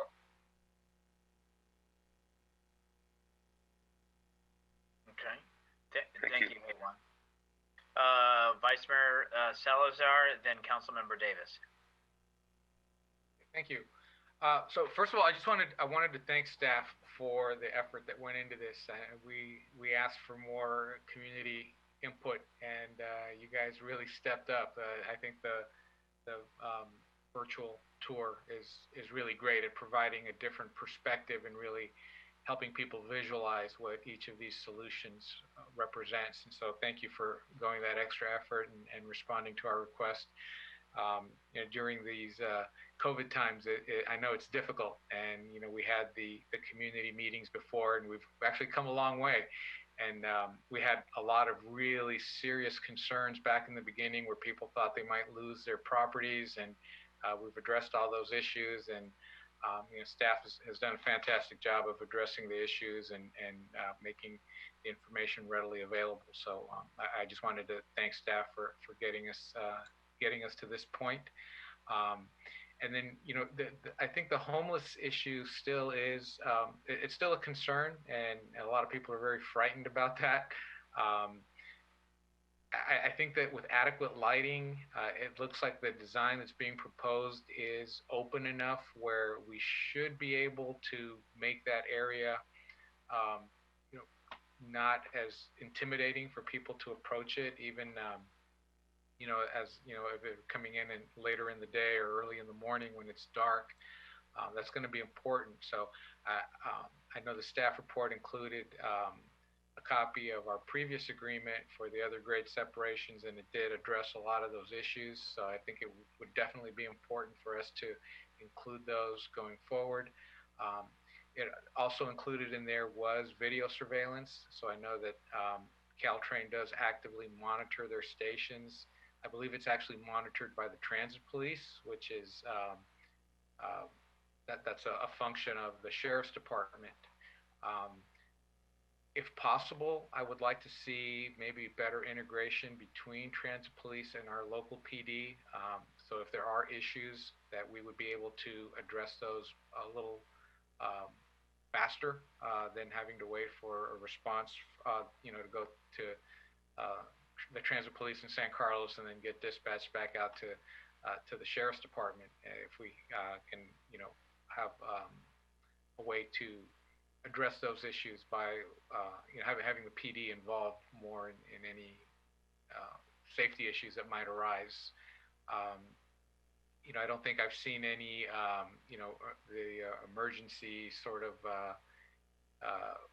phones or the systems they have in some other places where you can, if there is an issue, you can just pick up a phone and get a direct line to the police. And possibly incorporating something like that might also assist with making people feel more comfortable with the underpass. But that's it. Thank you, Councilmember Davis. I'm going to echo what my colleagues have already said, but I think I have to just say it again. I mean, this presentation, the work that you've done, Hewan, the department has been outstanding. Even the street sign on Herman to encourage people to go out on the website, the door hangers, we've given the community an opportunity to speak up. Am I sad to see very few responses? Yes, I am. Do the numbers sway me one way or the other just because one is 60% more than the other? No, because honestly, this is a low number for the residents who live in that community or even businesses. But safety is number one for me. It's a tough one. I know what it feels like to feel like somebody's looking into your backyard. Anytime there's new construction around your neighborhood, somebody puts a second-story addition, there goes your privacy. Somebody 2 streets away put a second addition, and they can see a family room with this big windows that I have, and you're like, wow, really? So it's crazy. So privacy kind of goes out the door, and even though you have a home and you buy a home, that privacy kind of leaves. So I just, I think I go back and I want to say it's Huntington and Euclid.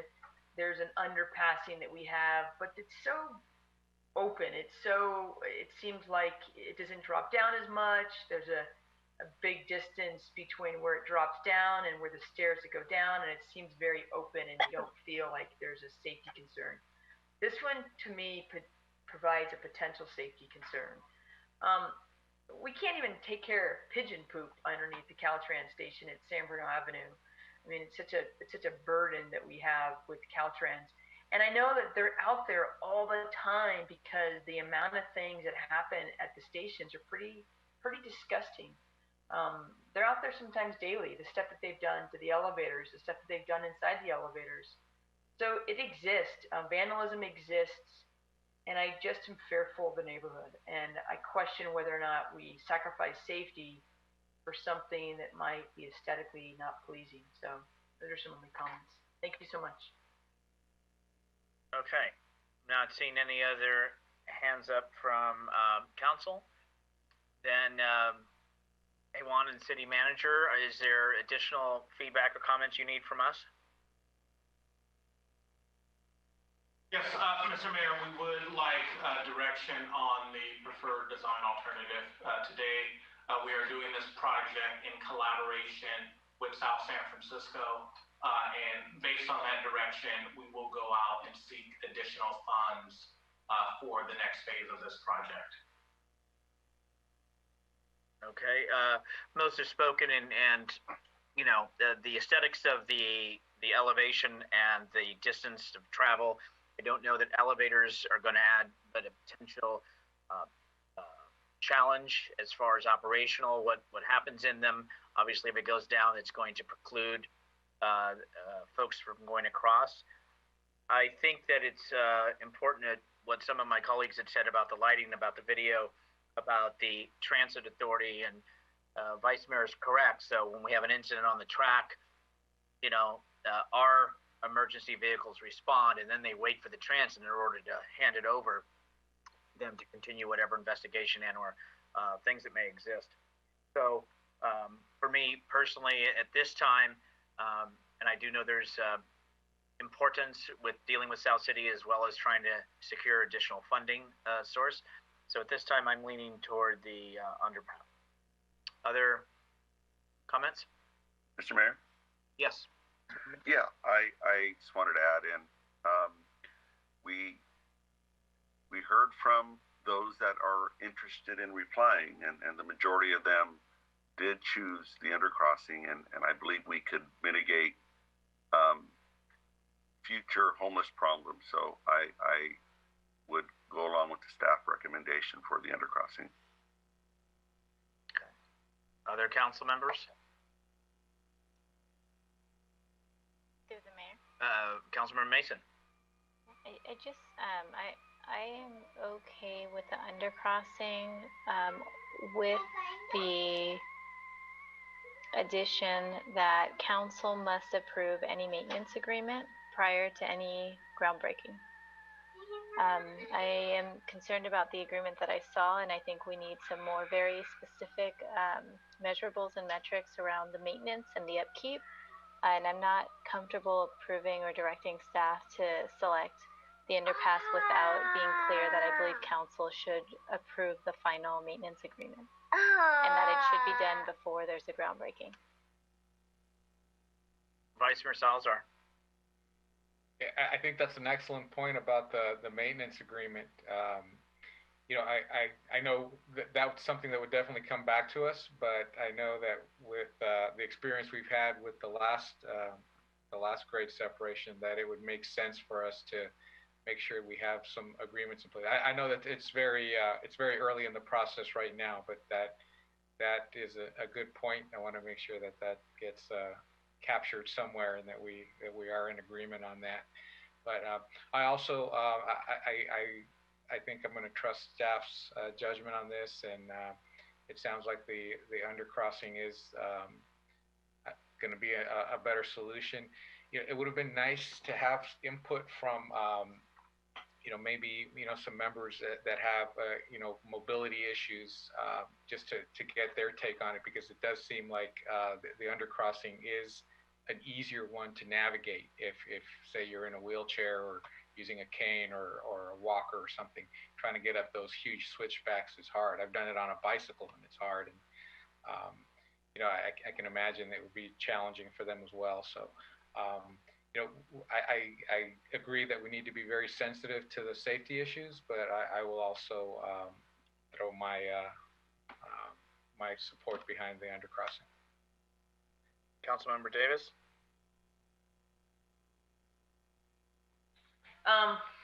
It's a tough one for me. I can honestly tell you, I've seen too many other locations with undercrossings that don't get maintained. They smell like urine. They're just dangerous. I don't know. I would really let my kids go underneath there if it was developed. But I understand what the majority have said, and so I can support that, and I can support staff's recommendation. But it's a tough one. Okay, so City Manager, what I've heard is a consensus of all council, though tough as it may be at times, and concern for safety and lighting and maintenance, but then to go forward with staff recommendation. Does that give you enough guidance and clear understanding from council's desire? Absolutely, as well as the requirement that the maintenance agreement come back before the city council before groundbreaking. Okay, well, wait a minute. That is something that I think what council is asking for is to see it. I don't know that we're asking to sit down and negotiate an agreement, but we want to see the final product. Absolutely.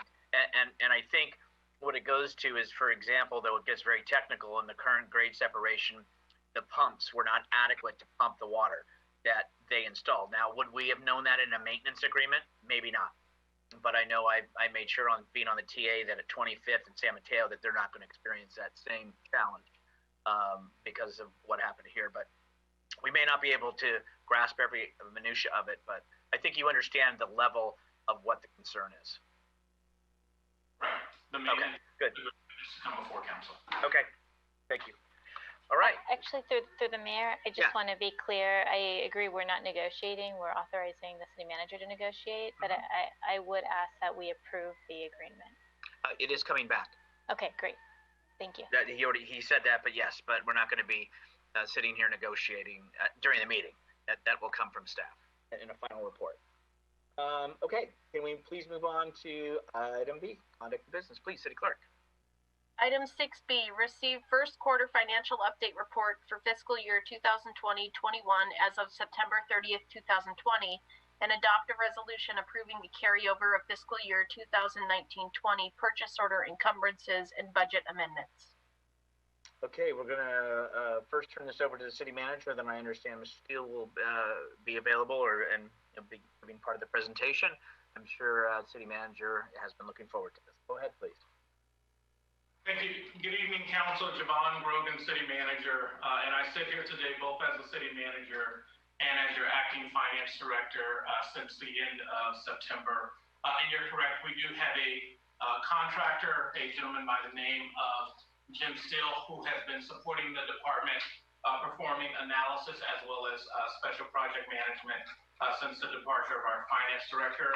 Happy to report that recruitment process has ended, and we have a healthy candidate pool, and we'll be forthrightly moving forward with that. You do have me tonight, given the late hour. The staff and the consultant are not with us, but hopefully I will be able to answer all of your questions. So with that, why don't we launch into the presentation? We are here this evening to talk about our Q1 update. As a reminder for the council and the public, quarter one includes July, August, and September, both revenues and expenditures.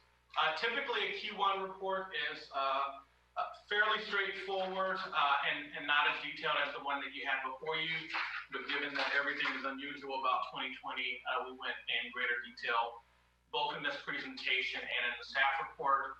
And the goal is just to give you an update on Q1 and then adopt a resolution amending the operating and capital budgets as well as carryovers for purchased encumbrances and budget adjustments, and we will talk about each of those. Our agenda, we will talk about the general fund, our enterprise funds, which is typically our utility funds, and internal service funds, those funds that are established to serve other funds within the city and support our internal, largely administrative and maintenance operations specifically for the city. We will talk about carryover and additional budget amendments, and then have a discussion and request action from the council. As the city council knows, and as was mentioned in one of the first public comments to this meeting, we had a challenging budget year developing this budget. So our general fund is just under $50 million. This shows a budgetary shortfall of $591,000 that was made up from use of fund balance, essentially additional money out of the checking account to arrive at a balanced budget. I will also say that it is right that we had a $8.2 million projected deficit when we begun this 2021 budget process, and we closed that, and that $8.2 million deficit was largely attributed to $4 million as direct impacts from COVID-19 revenue losses, and then another $4 million related to revenues over regular expenditures. The next table that is fairly detailed shows our major general fund revenue sources through the first quarter and provides a comparison of this year to last year. Top line summary, we have 15% of general fund revenues received this year as opposed to the same time period last year. We had 14%.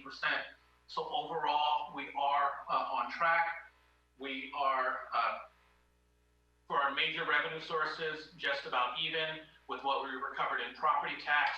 While 3 months has passed, as a reminder, we do not get the first distribution of property tax payments until after Q1. And so for most of us in the county that have not already paid, I believe those bills are coming due very, very soon. Sales tax, we have recovered slightly more as a percentage basis this fiscal year compared to last fiscal year, but the number is slightly less. So 669,000 last year at this time, 628,000. More percentage-wise of the budget, because the council will remember that we significantly reduced our sales tax budget in this budget year. Hotel occupancy tax is the less than bright spot in this presentation. Because we are currently at about 8% recovered, whereas last year we had 18% of the budgeted amount recovered. And so we are currently down just on a quarter-by-quarter basis, approximately $350,000 based on the budget. And so we will continue to monitor TOT and return to the City Council with additional information at mid-year. We all know that this is a direct impact due to the prolonged impact of COVID-19 and the cycle that we're currently in, where we have rolled back on the reopening of the economy. Motor vehicle license fees, those revenues do not come in yet. We are on track with our card room tax.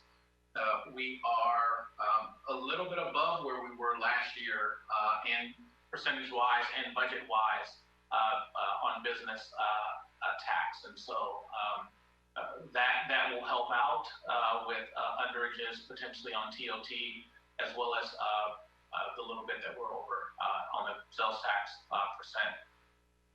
And for the most part, we are on track to make our revenue budget paying close attention to TOT, as mentioned before. General fund expenditures, we are on track to meet our expenditure target, and I will not go through these in detail. The information is in the report, but we are more or less in alignment with where we should be and how expenditures were projected to occur throughout the first quarter of the fiscal year. The same general trend is true when we look at our enterprise funds, and so that is both our water fund, wastewater, cable television, CityNet, and stormwater. We will come back to CityNet later in this presentation because we are projected to be down in CityNet due to an increase in delinquencies due to non-payment as we believe related to COVID-19, as well as the same thing is true for water and wastewater. So top line takeaways for the general fund. Our TOT is coming in lower than budgeted. Receipts are currently down 72% from last year for the first quarter. Budget based only on a 40% decline. We will continue to monitor this and continue our outreach to our hoteliers. We did see a spike in occupancy in our hotel rooms in the second quarter of this fiscal year, largely related to the wildfires and people from within San Mateo and Santa Cruz counties being relocated due to the evacuations due to wildfires. And so we'll have more information at Q2 to see how we're trending, as well as we'll know more about COVID-19. Sales tax, we are projecting to come in at budget. This is our regular Bradley Burns 1% of the statewide sales tax. With regard to our Measure G half-cent district sales tax, there's currently not sufficient data in the first 3 months of the year to make any solid determination on where we are with that revenue. But we have been in close contact with HCL, our sales tax consultant, and the projections still show us coming in on budget. Property tax, as was shown in the prior slide, is a sort of moderate increase from where we projected to be on budget. Again, we have not received the largest payment of our property tax, which is that first payment that is due near the end of this calendar year. But we're up a little bit, again, that could potentially offset where we are down in TOT. Good news is that building plan check revenue is up higher than estimated, largely due to YouTube projects moving forward. Council and the public will remember there was a phase 1 of the 902 Cherry project that is underway with excavation and ADA, the second reading of which was approved tonight.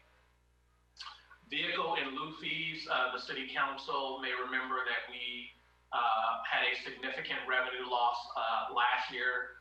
The county has sent out a circular to all jurisdictions alerting of a potential loss this year of potentially $530,000 from our budget.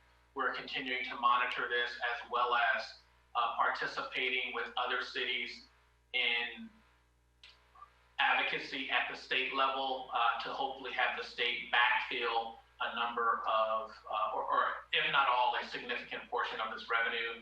And that effort is being led by a number of city managers throughout the county. Recreation revenues are expected to, of course, decline due to the prolonged impacts of COVID-19. There is also a somewhat of an offsetting drop in expenditures, because if we're not running the programs, we're not incurring the cost. As mentioned before, CityNet and utility account delinquencies are down. For CityNet, in the first 3 months, we are down approximately $475,000, and the total for water and wastewater is roughly the same, at a total of $460,000 for both of those utilities. We are continuing to monitor this, as well as for CityNet, we have sent a notice for the November bills, where we will no longer maintain customers at the account that they subscribe to if they are not paying their bill. They will be dropped to the lowest internet and basic TV service. That way we are not incurring additional retransmission fees for the content that they are not unfortunately able to pay for.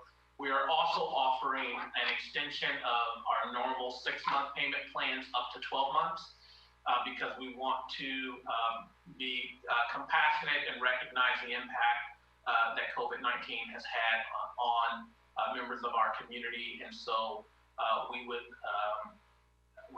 sent letters to both utility and CityNet account subscribers, and we'll be engaging in payment plan discussions. So hopefully we are not forced to write off that full amount, and it will be payable over time as we do our normal course of business.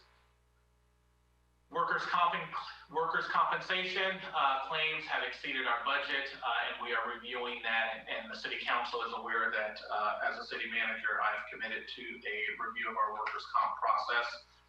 And top line summary, everything else is normal and as expected for the first 3 months of the fiscal year. As well as we are carrying over just under $14 million of expenditures. This occurs every year. These are already budgeted expenditures in both the operating and the capital budget, where the contract was signed or the purchase order was issued, but the work has not been done or the final invoice has not come in by the time we reach June 30 in the prior 19-20 fiscal year. So every year at this time, we calculate all of our POs, purchase orders that have been encumbered, and we ask council essentially for a continuing resolution to continue the appropriation of those funds through an action that we call carryover. Next at Q1, we are recommending a number of budgetary adjustments for the council to consider and act on tonight. I will go through these in some level of detail, but there is significant detail provided on pages 8 through 11 of the staff report in paragraph form. So at a high level, we are recommending staffing augmentation of a permanent analyst 2 in the Community and Economic Development Department that would specifically provide assistance with our building and planning divisions.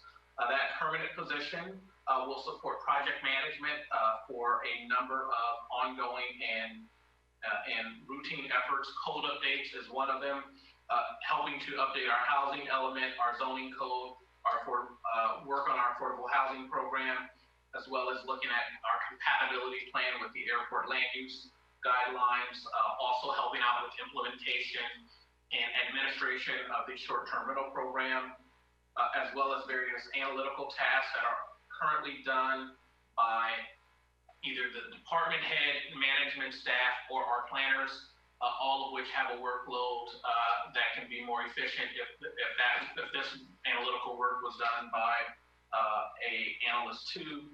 That includes tracking and managing developer reimbursement accounts, budget preparation and tracking, as well as grant management. And so the requested appropriation is $50,000 in the current 2021 fiscal year. The fully loaded cost of that position on an annual go-forward basis is $145,000 annually, salary and benefits.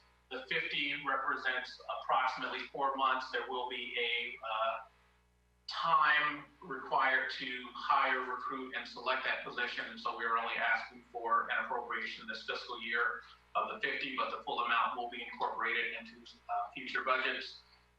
$75,000 request to fund the safe and equitable policing review. It is a review of our policing policies and practices initiated by the city after the nationwide concerns surrounding George Floyd's death, as well as local calls for us to examine how we police here in the city of San Bruno. It's worth mentioning that our police department budget is $19 million, and $75,000 represents less than 1% of that budget. So a recommendation that staff feels is very much appropriate.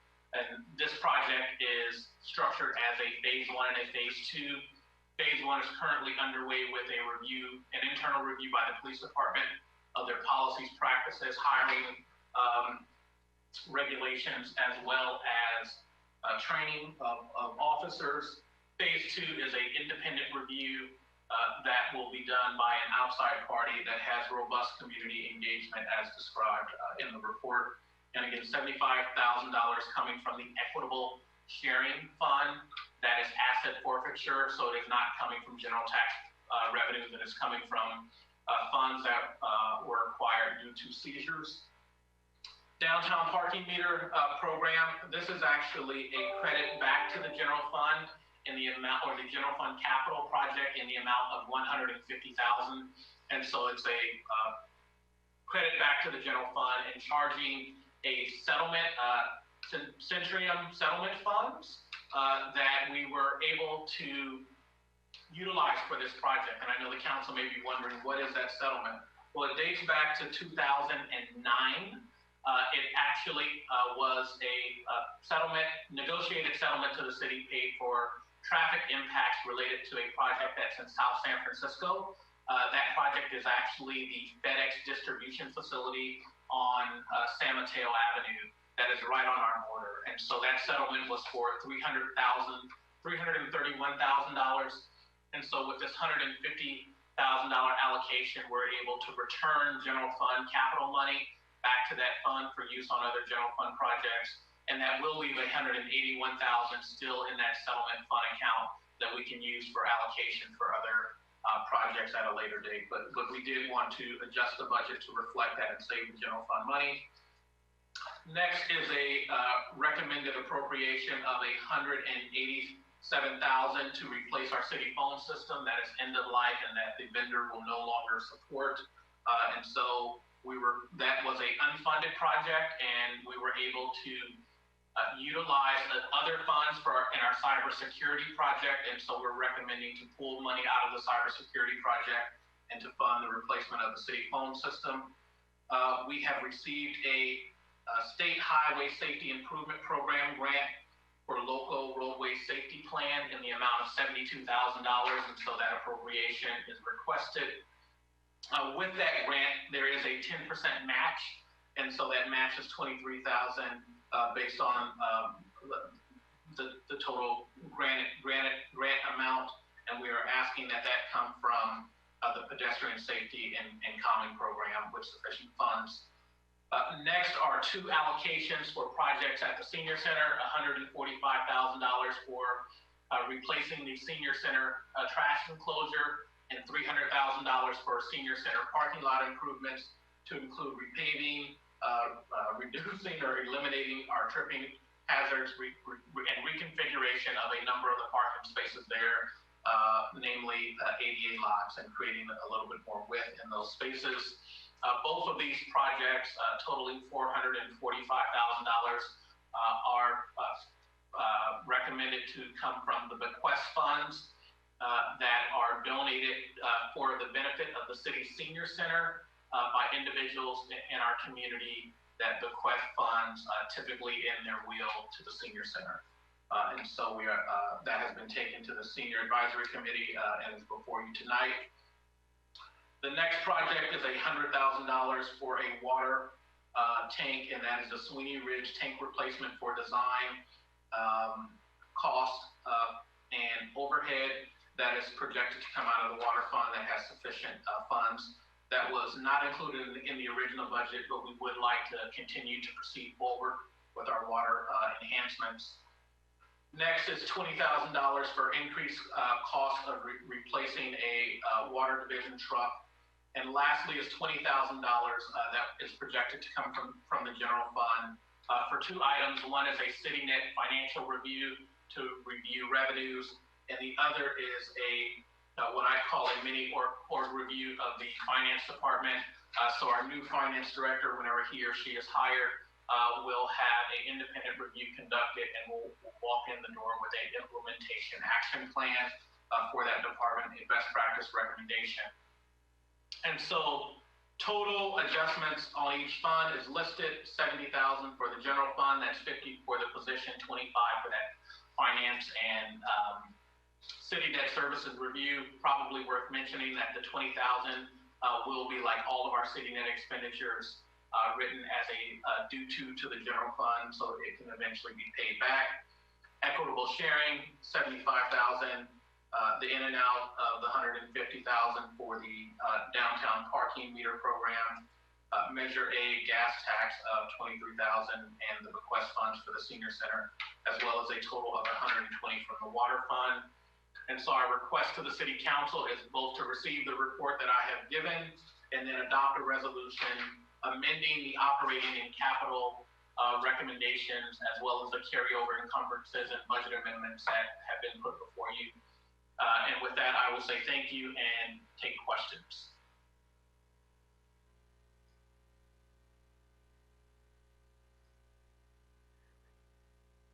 Take screen down. Questions from colleagues. First, we'll start off with Councilmember Medina. Yes, thank you, City Manager Grogan. A couple questions. Do you have an explanation why, or can you give us a little more information on the increase in business taxes? Is that just kind of what's up with that? So I do not have a detailed explanation in where those funds are coming from at the moment, but it is additional business tax revenue over budget. I do know that we, if I pull that up, I know that when we were developing the budget, we were in the shelter in place, and we had a number of conversations about potentially lowering that amount, and there was a slight reduction in the budget from last year. And so at this point, I'm just not able to say if it's sort of a reduced budget projection in that we were anticipated lower payments due to COVID-19, or in fact, we did have higher payments. Okay, thank you. So I noticed that the revenue in our enterprise in water went up, but in sewer, it's going down. I was wondering how that could be explained.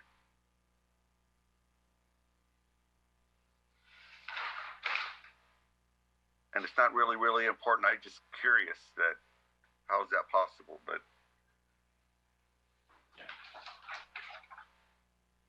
so I'll have to get back to the city council with an explanation on that, unless our director Jimmy Tan knows the answer. He is welcome to come into the room. Apologize, I don't have the answer for it as well. Okay. Is the workers' comp increases due to COVID or something else? I would not say that they're due to COVID-19. This is the first 3 months of the fiscal year. It is normal increases in our workers' comp and in claims, but not due to COVID-19. Okay, and my last question is, do you feel that do you need flexibility to bring on additional staff in community development?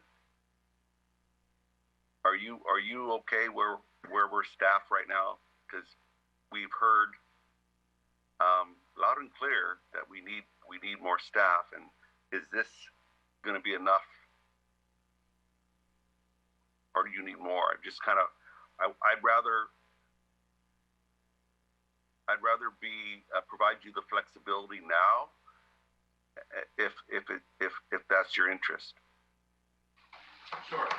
So staffing in our community and economic development department has been a challenge for quite some time. As the council may remember, I believe it's two budget cycles ago, we came to the city council with a request for 2 additional limited term positions.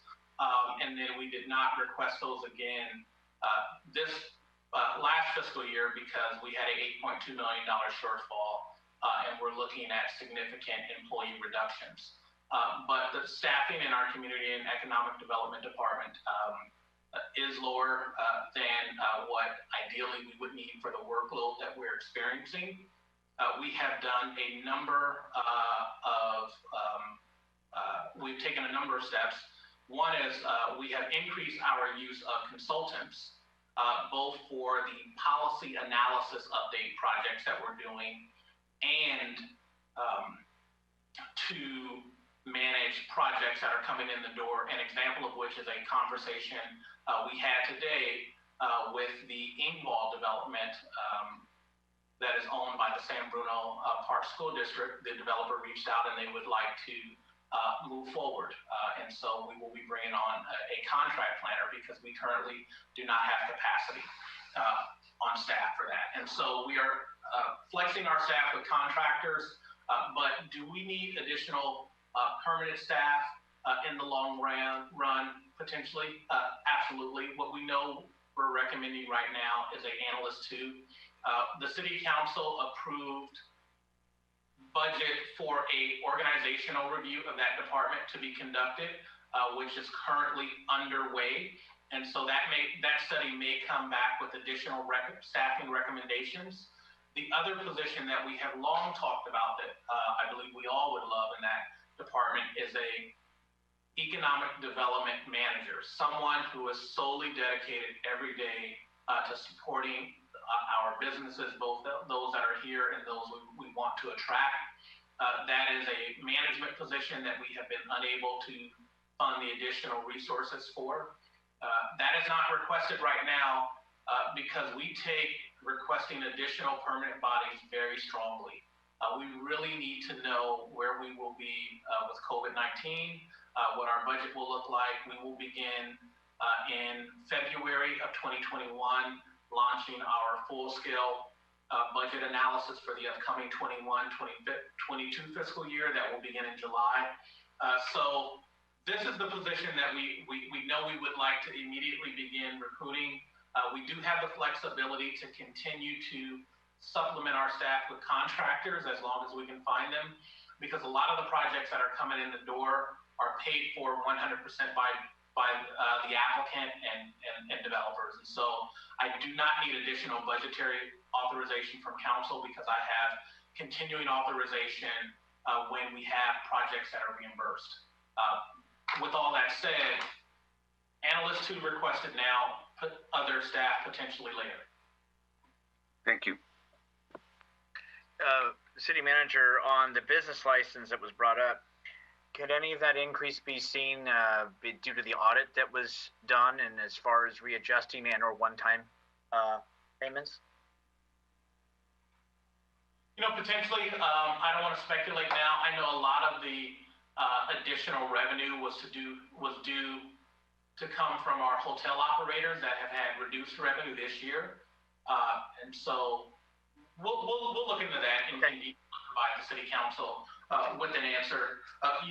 Mr. Mayor, if I will, I did take a quick look at the sewer revenue that is down. What I'll point out is that it's not down overall. It's really just down a little bit this quarter, and the budget was adjusted down. And so I think we need to wait a little bit more. It could just have something to do with payments and sewer accounts or projects going offline. It's not down by much. Okay, and then real quick in fire, when it came to our expenditures, they're up 4%. But what I'm wondering too is it balanced out, because obviously they go out on a strike, on the strike teams, and then we get reimbursed at a later time from the state. So is that matched up here? So if it's up there, is also the revenue for being paid back for their time? Absolutely. Some of the expenditures in our finance department during this 3-month period are due to strike team deployments, and we will be reimbursed for those costs. What I'll actually say is, being the percent difference, 36 to 32, it's really just sort of order of magnitude. And as far as this 3-month portrait, being 4% off plus or minus is really in the ballpark of where we should be overall. No, correct. I just think it's important for folks to know too that there is that expenditure additionally, and then it comes back. Councilmember Mason. Yeah, thank you for the report. I just wanted to know, I believe we were told that you'd come back in the first quarter and let us know about the remaining funds for Measure K and whether they could be applied for the streets, as we had discussed a couple of months ago. You say Measure K? The Measure K. Measure K. I'm sorry, Measure G. I'm sorry, Oh, Measure G. Yeah, Measure G. And then I don't know if I can ask them all, but my other question also just an outstanding is the $3 million emergency funds that were approved by the council for COVID. We were told we'd get an update also on how much is remaining in that account.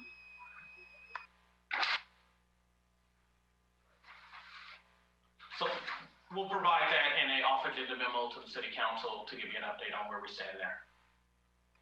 Thank you. I just wanted to say that I do support the analyst position. I know that's been needed. I think for the public who may not have been present at the meeting that the council had with directors earlier this year, it was clear from a number of directors that an analyst was needed. The other position, in addition to what Mr. Medina stated, that I just want to make sure if we can't afford it, we might be able to get one, is another park maintenance. With COVID, it just seems like our parks are filled up, and I just want to make sure that they're also safe. We've got a lot of trees, so if we do need additional maintenance of our parks, if that's something that's being looked at. Thank you. Other questions or comments from colleagues? To the chair? Vice Mayor Salazar. I just wanted to thank the city manager for doing double duty. I did a pretty good job on putting this together. It was a pretty comprehensive presentation, and also wanted to thank him and his staff for keeping us on track. The numbers are looking pretty good considering the brutal beating that we took getting to this point through last year. So things are starting to look at least stable at this point. So I think that's good news all around. I definitely have concerns about adding a position at this point because things are still a little dicey. But I also agree that this is a position that's pretty critical to our operations. And, I'm nervous about going forward with, the assumptions. We made some bad assumptions last time that got us into a lot of trouble in terms of what kind of revenue was going to come in. I'm really hoping that adding this position will in some way help us to make sure that some of those revenues that we're expecting from that department actually materialize and not leave us high and dry again. That was a pretty significant hit we took because we weren't able to keep up, and some of those revenues that we expected didn't come in. So for that reason, I'm willing to go out on a limb here and potentially push us into what looks like could be a structural deficit if any of those things don't happen the way we're expecting. So I'll take a leap of faith and get on board with these requests. I think the other ones are all pretty modest and definitely necessary adjustments to the budget. So I'm in favor of moving forward with those as well. Any other questions or comments from council? Councilmember Davis. Mayor Medina, yeah, I mean, I would concur with Michael's, Councilmember Salazar's comments. I mean, Q1 stats are kind of like a peak, you know, and it's not really, it's really not a clear picture. So I think it's kind of tough to make that decision. But I think I support this as well. It's, you know, there's always the fear of going forward, and I think we never want to over anticipate that those revenues will be in, but I have to agree this staff's recommendation. And thank you, City Manager Jovan, Grogan. Thank you for your double dipping. It's a lot to put on the city manager as well, so we really do appreciate it. Okay, Councilmember Mason, do you have something? Just a question, I guess a procedural question. So by approving this report without the emergent, what exactly, I guess, are we approving? I just want to know, we would be adopting a resolution amending 2021 operating and capital improvement budget by approving the carryovers of the 1920 purchase order incumbents and a budget amendments which do require an action. And this will come up to us each quarter that we get this report and see if we're prepared to take staff's recommendation on the amendments and moving funds potentially. So then the Measure G and the emergency funds would just remain with authorization that the city manager currently has. There would be no changes there as of right now. Is that correct? As of right now, my understanding is that is correct. City manager, you can verify for me? Mayor, I think said a different way. The only changes to the adopted budget that you would be approving are those expressly spelled out in the resolution. I did say that we would bring you an update on where we are with the emergency funds, and that is not in here, and that is an oversight. So we will be sure to get that information out to council in an off agenda memo ASAP. But know that the EOC continues to be activated. We continue to undertake the necessary expenditures to respond to COVID-19, and we'll get you an update ASAP. Understood. Thank you. Okay. And again, I know you stated there was not enough significant data on the Measure G, and I know it's still, are we going to go purple or are we not? And so I know we probably have to give a little more time to see that we need to with it coming through. Anything else, City Manager, on your end before I ask for council action? I heard silence, so I'm going to assume no. Is there any action from council in regards to item B, and it's a resolution? I will make a motion to adopt the resolution amending the budget as spelled out. Second. Motion and second for the resolution. Roll call, please. Councilmember Davis? Aye. Councilmember Mason? Aye. Councilmember Medina? Aye. Vice Mayor Salazar? Aye. Mayor Medina? Aye. Now we'll move on to item 7, comments from council member. Are there any comments from my colleagues for this evening? I see one, and I go to Marty Medina, and then Councilmember Mason. Yes, thank you, Mr. Mayor, and you know, this is COVID's terrible, and you know, Thanksgiving's a couple days away. Is that right? That's incredible. And as many here in San Bruno and across the world, our family loves this time. You know, we're used to having 30, 40 people at my sister's house because my mom's house is way too small. And you know, we're not going to have it. We're gonna, everybody's gonna stay home.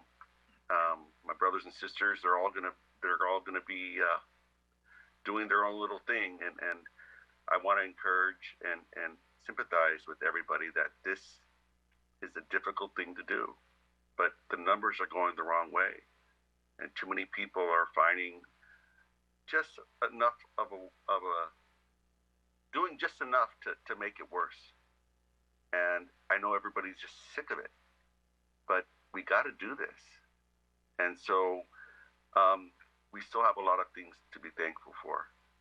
And so I wanted, as I'm sure the rest of the council, we want to wish everybody a wonderful Thanksgiving, make the best of it, and reflect on what's really important, with those people that are around us and that love us, and we love them. So those are my comments. Be safe, everybody.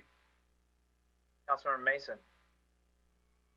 Yeah, I just wanted to comment that a couple of days ago there was an article on ABC. It was both highlighted in their newscast, and it was also a written article. And it was in regards to the curfew and how a certain group had come in and said, curfews may raise issues of bias.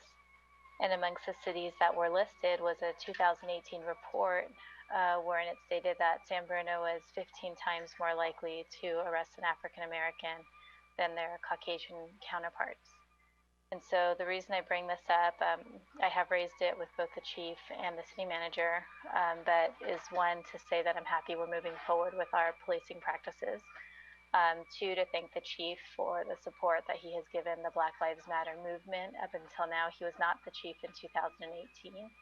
And three, to identify whether these numbers are accurate. And if they're not accurate, if we need to bring it back to council, I'm a firm believer that we should ask the media to retract, or whoever it was that made the statement, which I'd rather not say in the meeting, but it's a public document, that we should ask them to retract the statement as well.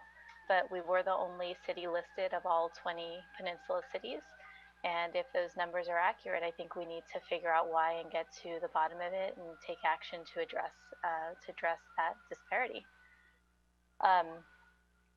As far as Thanksgiving goes, I just wanted to say that there's a number of really great things going on right now.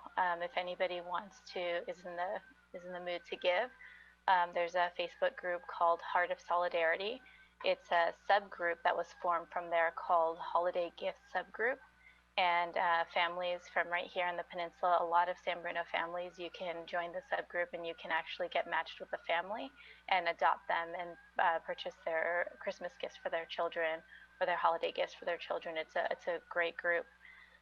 Mi Durango, which is, I said earlier, a staple here in San Bruno on one of my Facebook feeds, is offering a thankful feast tomorrow, November 25th from 2 to 4, to thank all of the San Bruno residents and just everybody who's been patronizing them. So if you can go, they're offering a free meal between 2 to 4 just to say thank you. And then finally, I just wanted to really give a shout out to some people with big hearts, Mike and Norma Garza of Grand Leader, who are actually cooking Thanksgiving meals for a number of families in San Bruno. So hopefully, everybody has a safe Thanksgiving, and, we wish you the best. And as Marty said, just please stay safe. Thank you. Councilmember Davis. Thank you, Mayor Medina. Thank you for the comments from other council members. It's definitely a different time this year, and I too will be staying home, and really, it's so hard because I have newborns that have been born into our family, and it's a really tough thing when you just can't go visit your family. But that's the choice I have to make, and it's an important choice. But it's also time for thanks. So I actually just want to take an opportunity to say thank you to the staff. Thank you for your excellent presentations. Thank you for working through unprecedented times this year and not skipping a beat. We really just appreciate your dedication, and I know as essential workers, you got to show up every day and you got to give 110%. And so we appreciate all that you've done. And from the city manager down to somebody who's cleaning parks or whoever that might be. So to all those out there, thank you so much, and everybody have a blessed Thanksgiving. Vice Mayor Salazar. I also want to wish everyone who's listening a very happy Thanksgiving. It's going to be, it's been an unusual year. This will be an unusual Thanksgiving, but we do have a lot to be thankful for. Things will get better. And I also want to echo Councilmember Davis's thanks to staff specifically. They've gone through a lot. They've been very patient with us. We've demanded a lot, and they've stepped up. And so I am definitely grateful for their efforts. And I'll echo everyone else's comments about, just safety. Everybody stay safe. We can get through this, and we'll get through it faster if we all do our part. If we wear our masks, we wash our hands, and just be mindful of where we go and how we act. We'll get through it all that much quicker. So happy Thanksgiving, everyone. And finally, for those at St. Bruno's, in contact with Father Mike, they are still doing Thanksgiving. Obviously, the dining room is not open to sit, but folks that need, wish, can stop by, and it'll be a pick up and go. And just to echo again what some other colleagues have said, which is a very big thanks to staff. I was a staff member here. Councilmember Medina, I was here in 210 with the explosion as Vice Mayor Salazar, and at times, these are times that there is no blueprint. There is not something you can pull off the shelf and say, here's how we do it, and here's how we get the City Hall doors back open. Here's how we try to keep staff safe. Here's how we keep our public safety safe and still serving our community. So I very much wish to thank all the city staff at all the departments, at all the levels, for what they do for the city each and every day. And there are many things that we and the community don't know what they're going beyond and going outside the box and helping in different departments and divisions to make sure it functions, make sure it works, keeping their safety and our residents' safety in mind. So again, echo that it will be a different Thanksgiving, but there are things to still be thankful for. And as I've said before, never lose hope, always keep the faith. To all your families, a safe, happy and blessed Thanksgiving. And we will go ahead and adjourn this meeting to the next regular city council meeting, which will be held on December 8th, 2020. All good night and enjoy and be safe.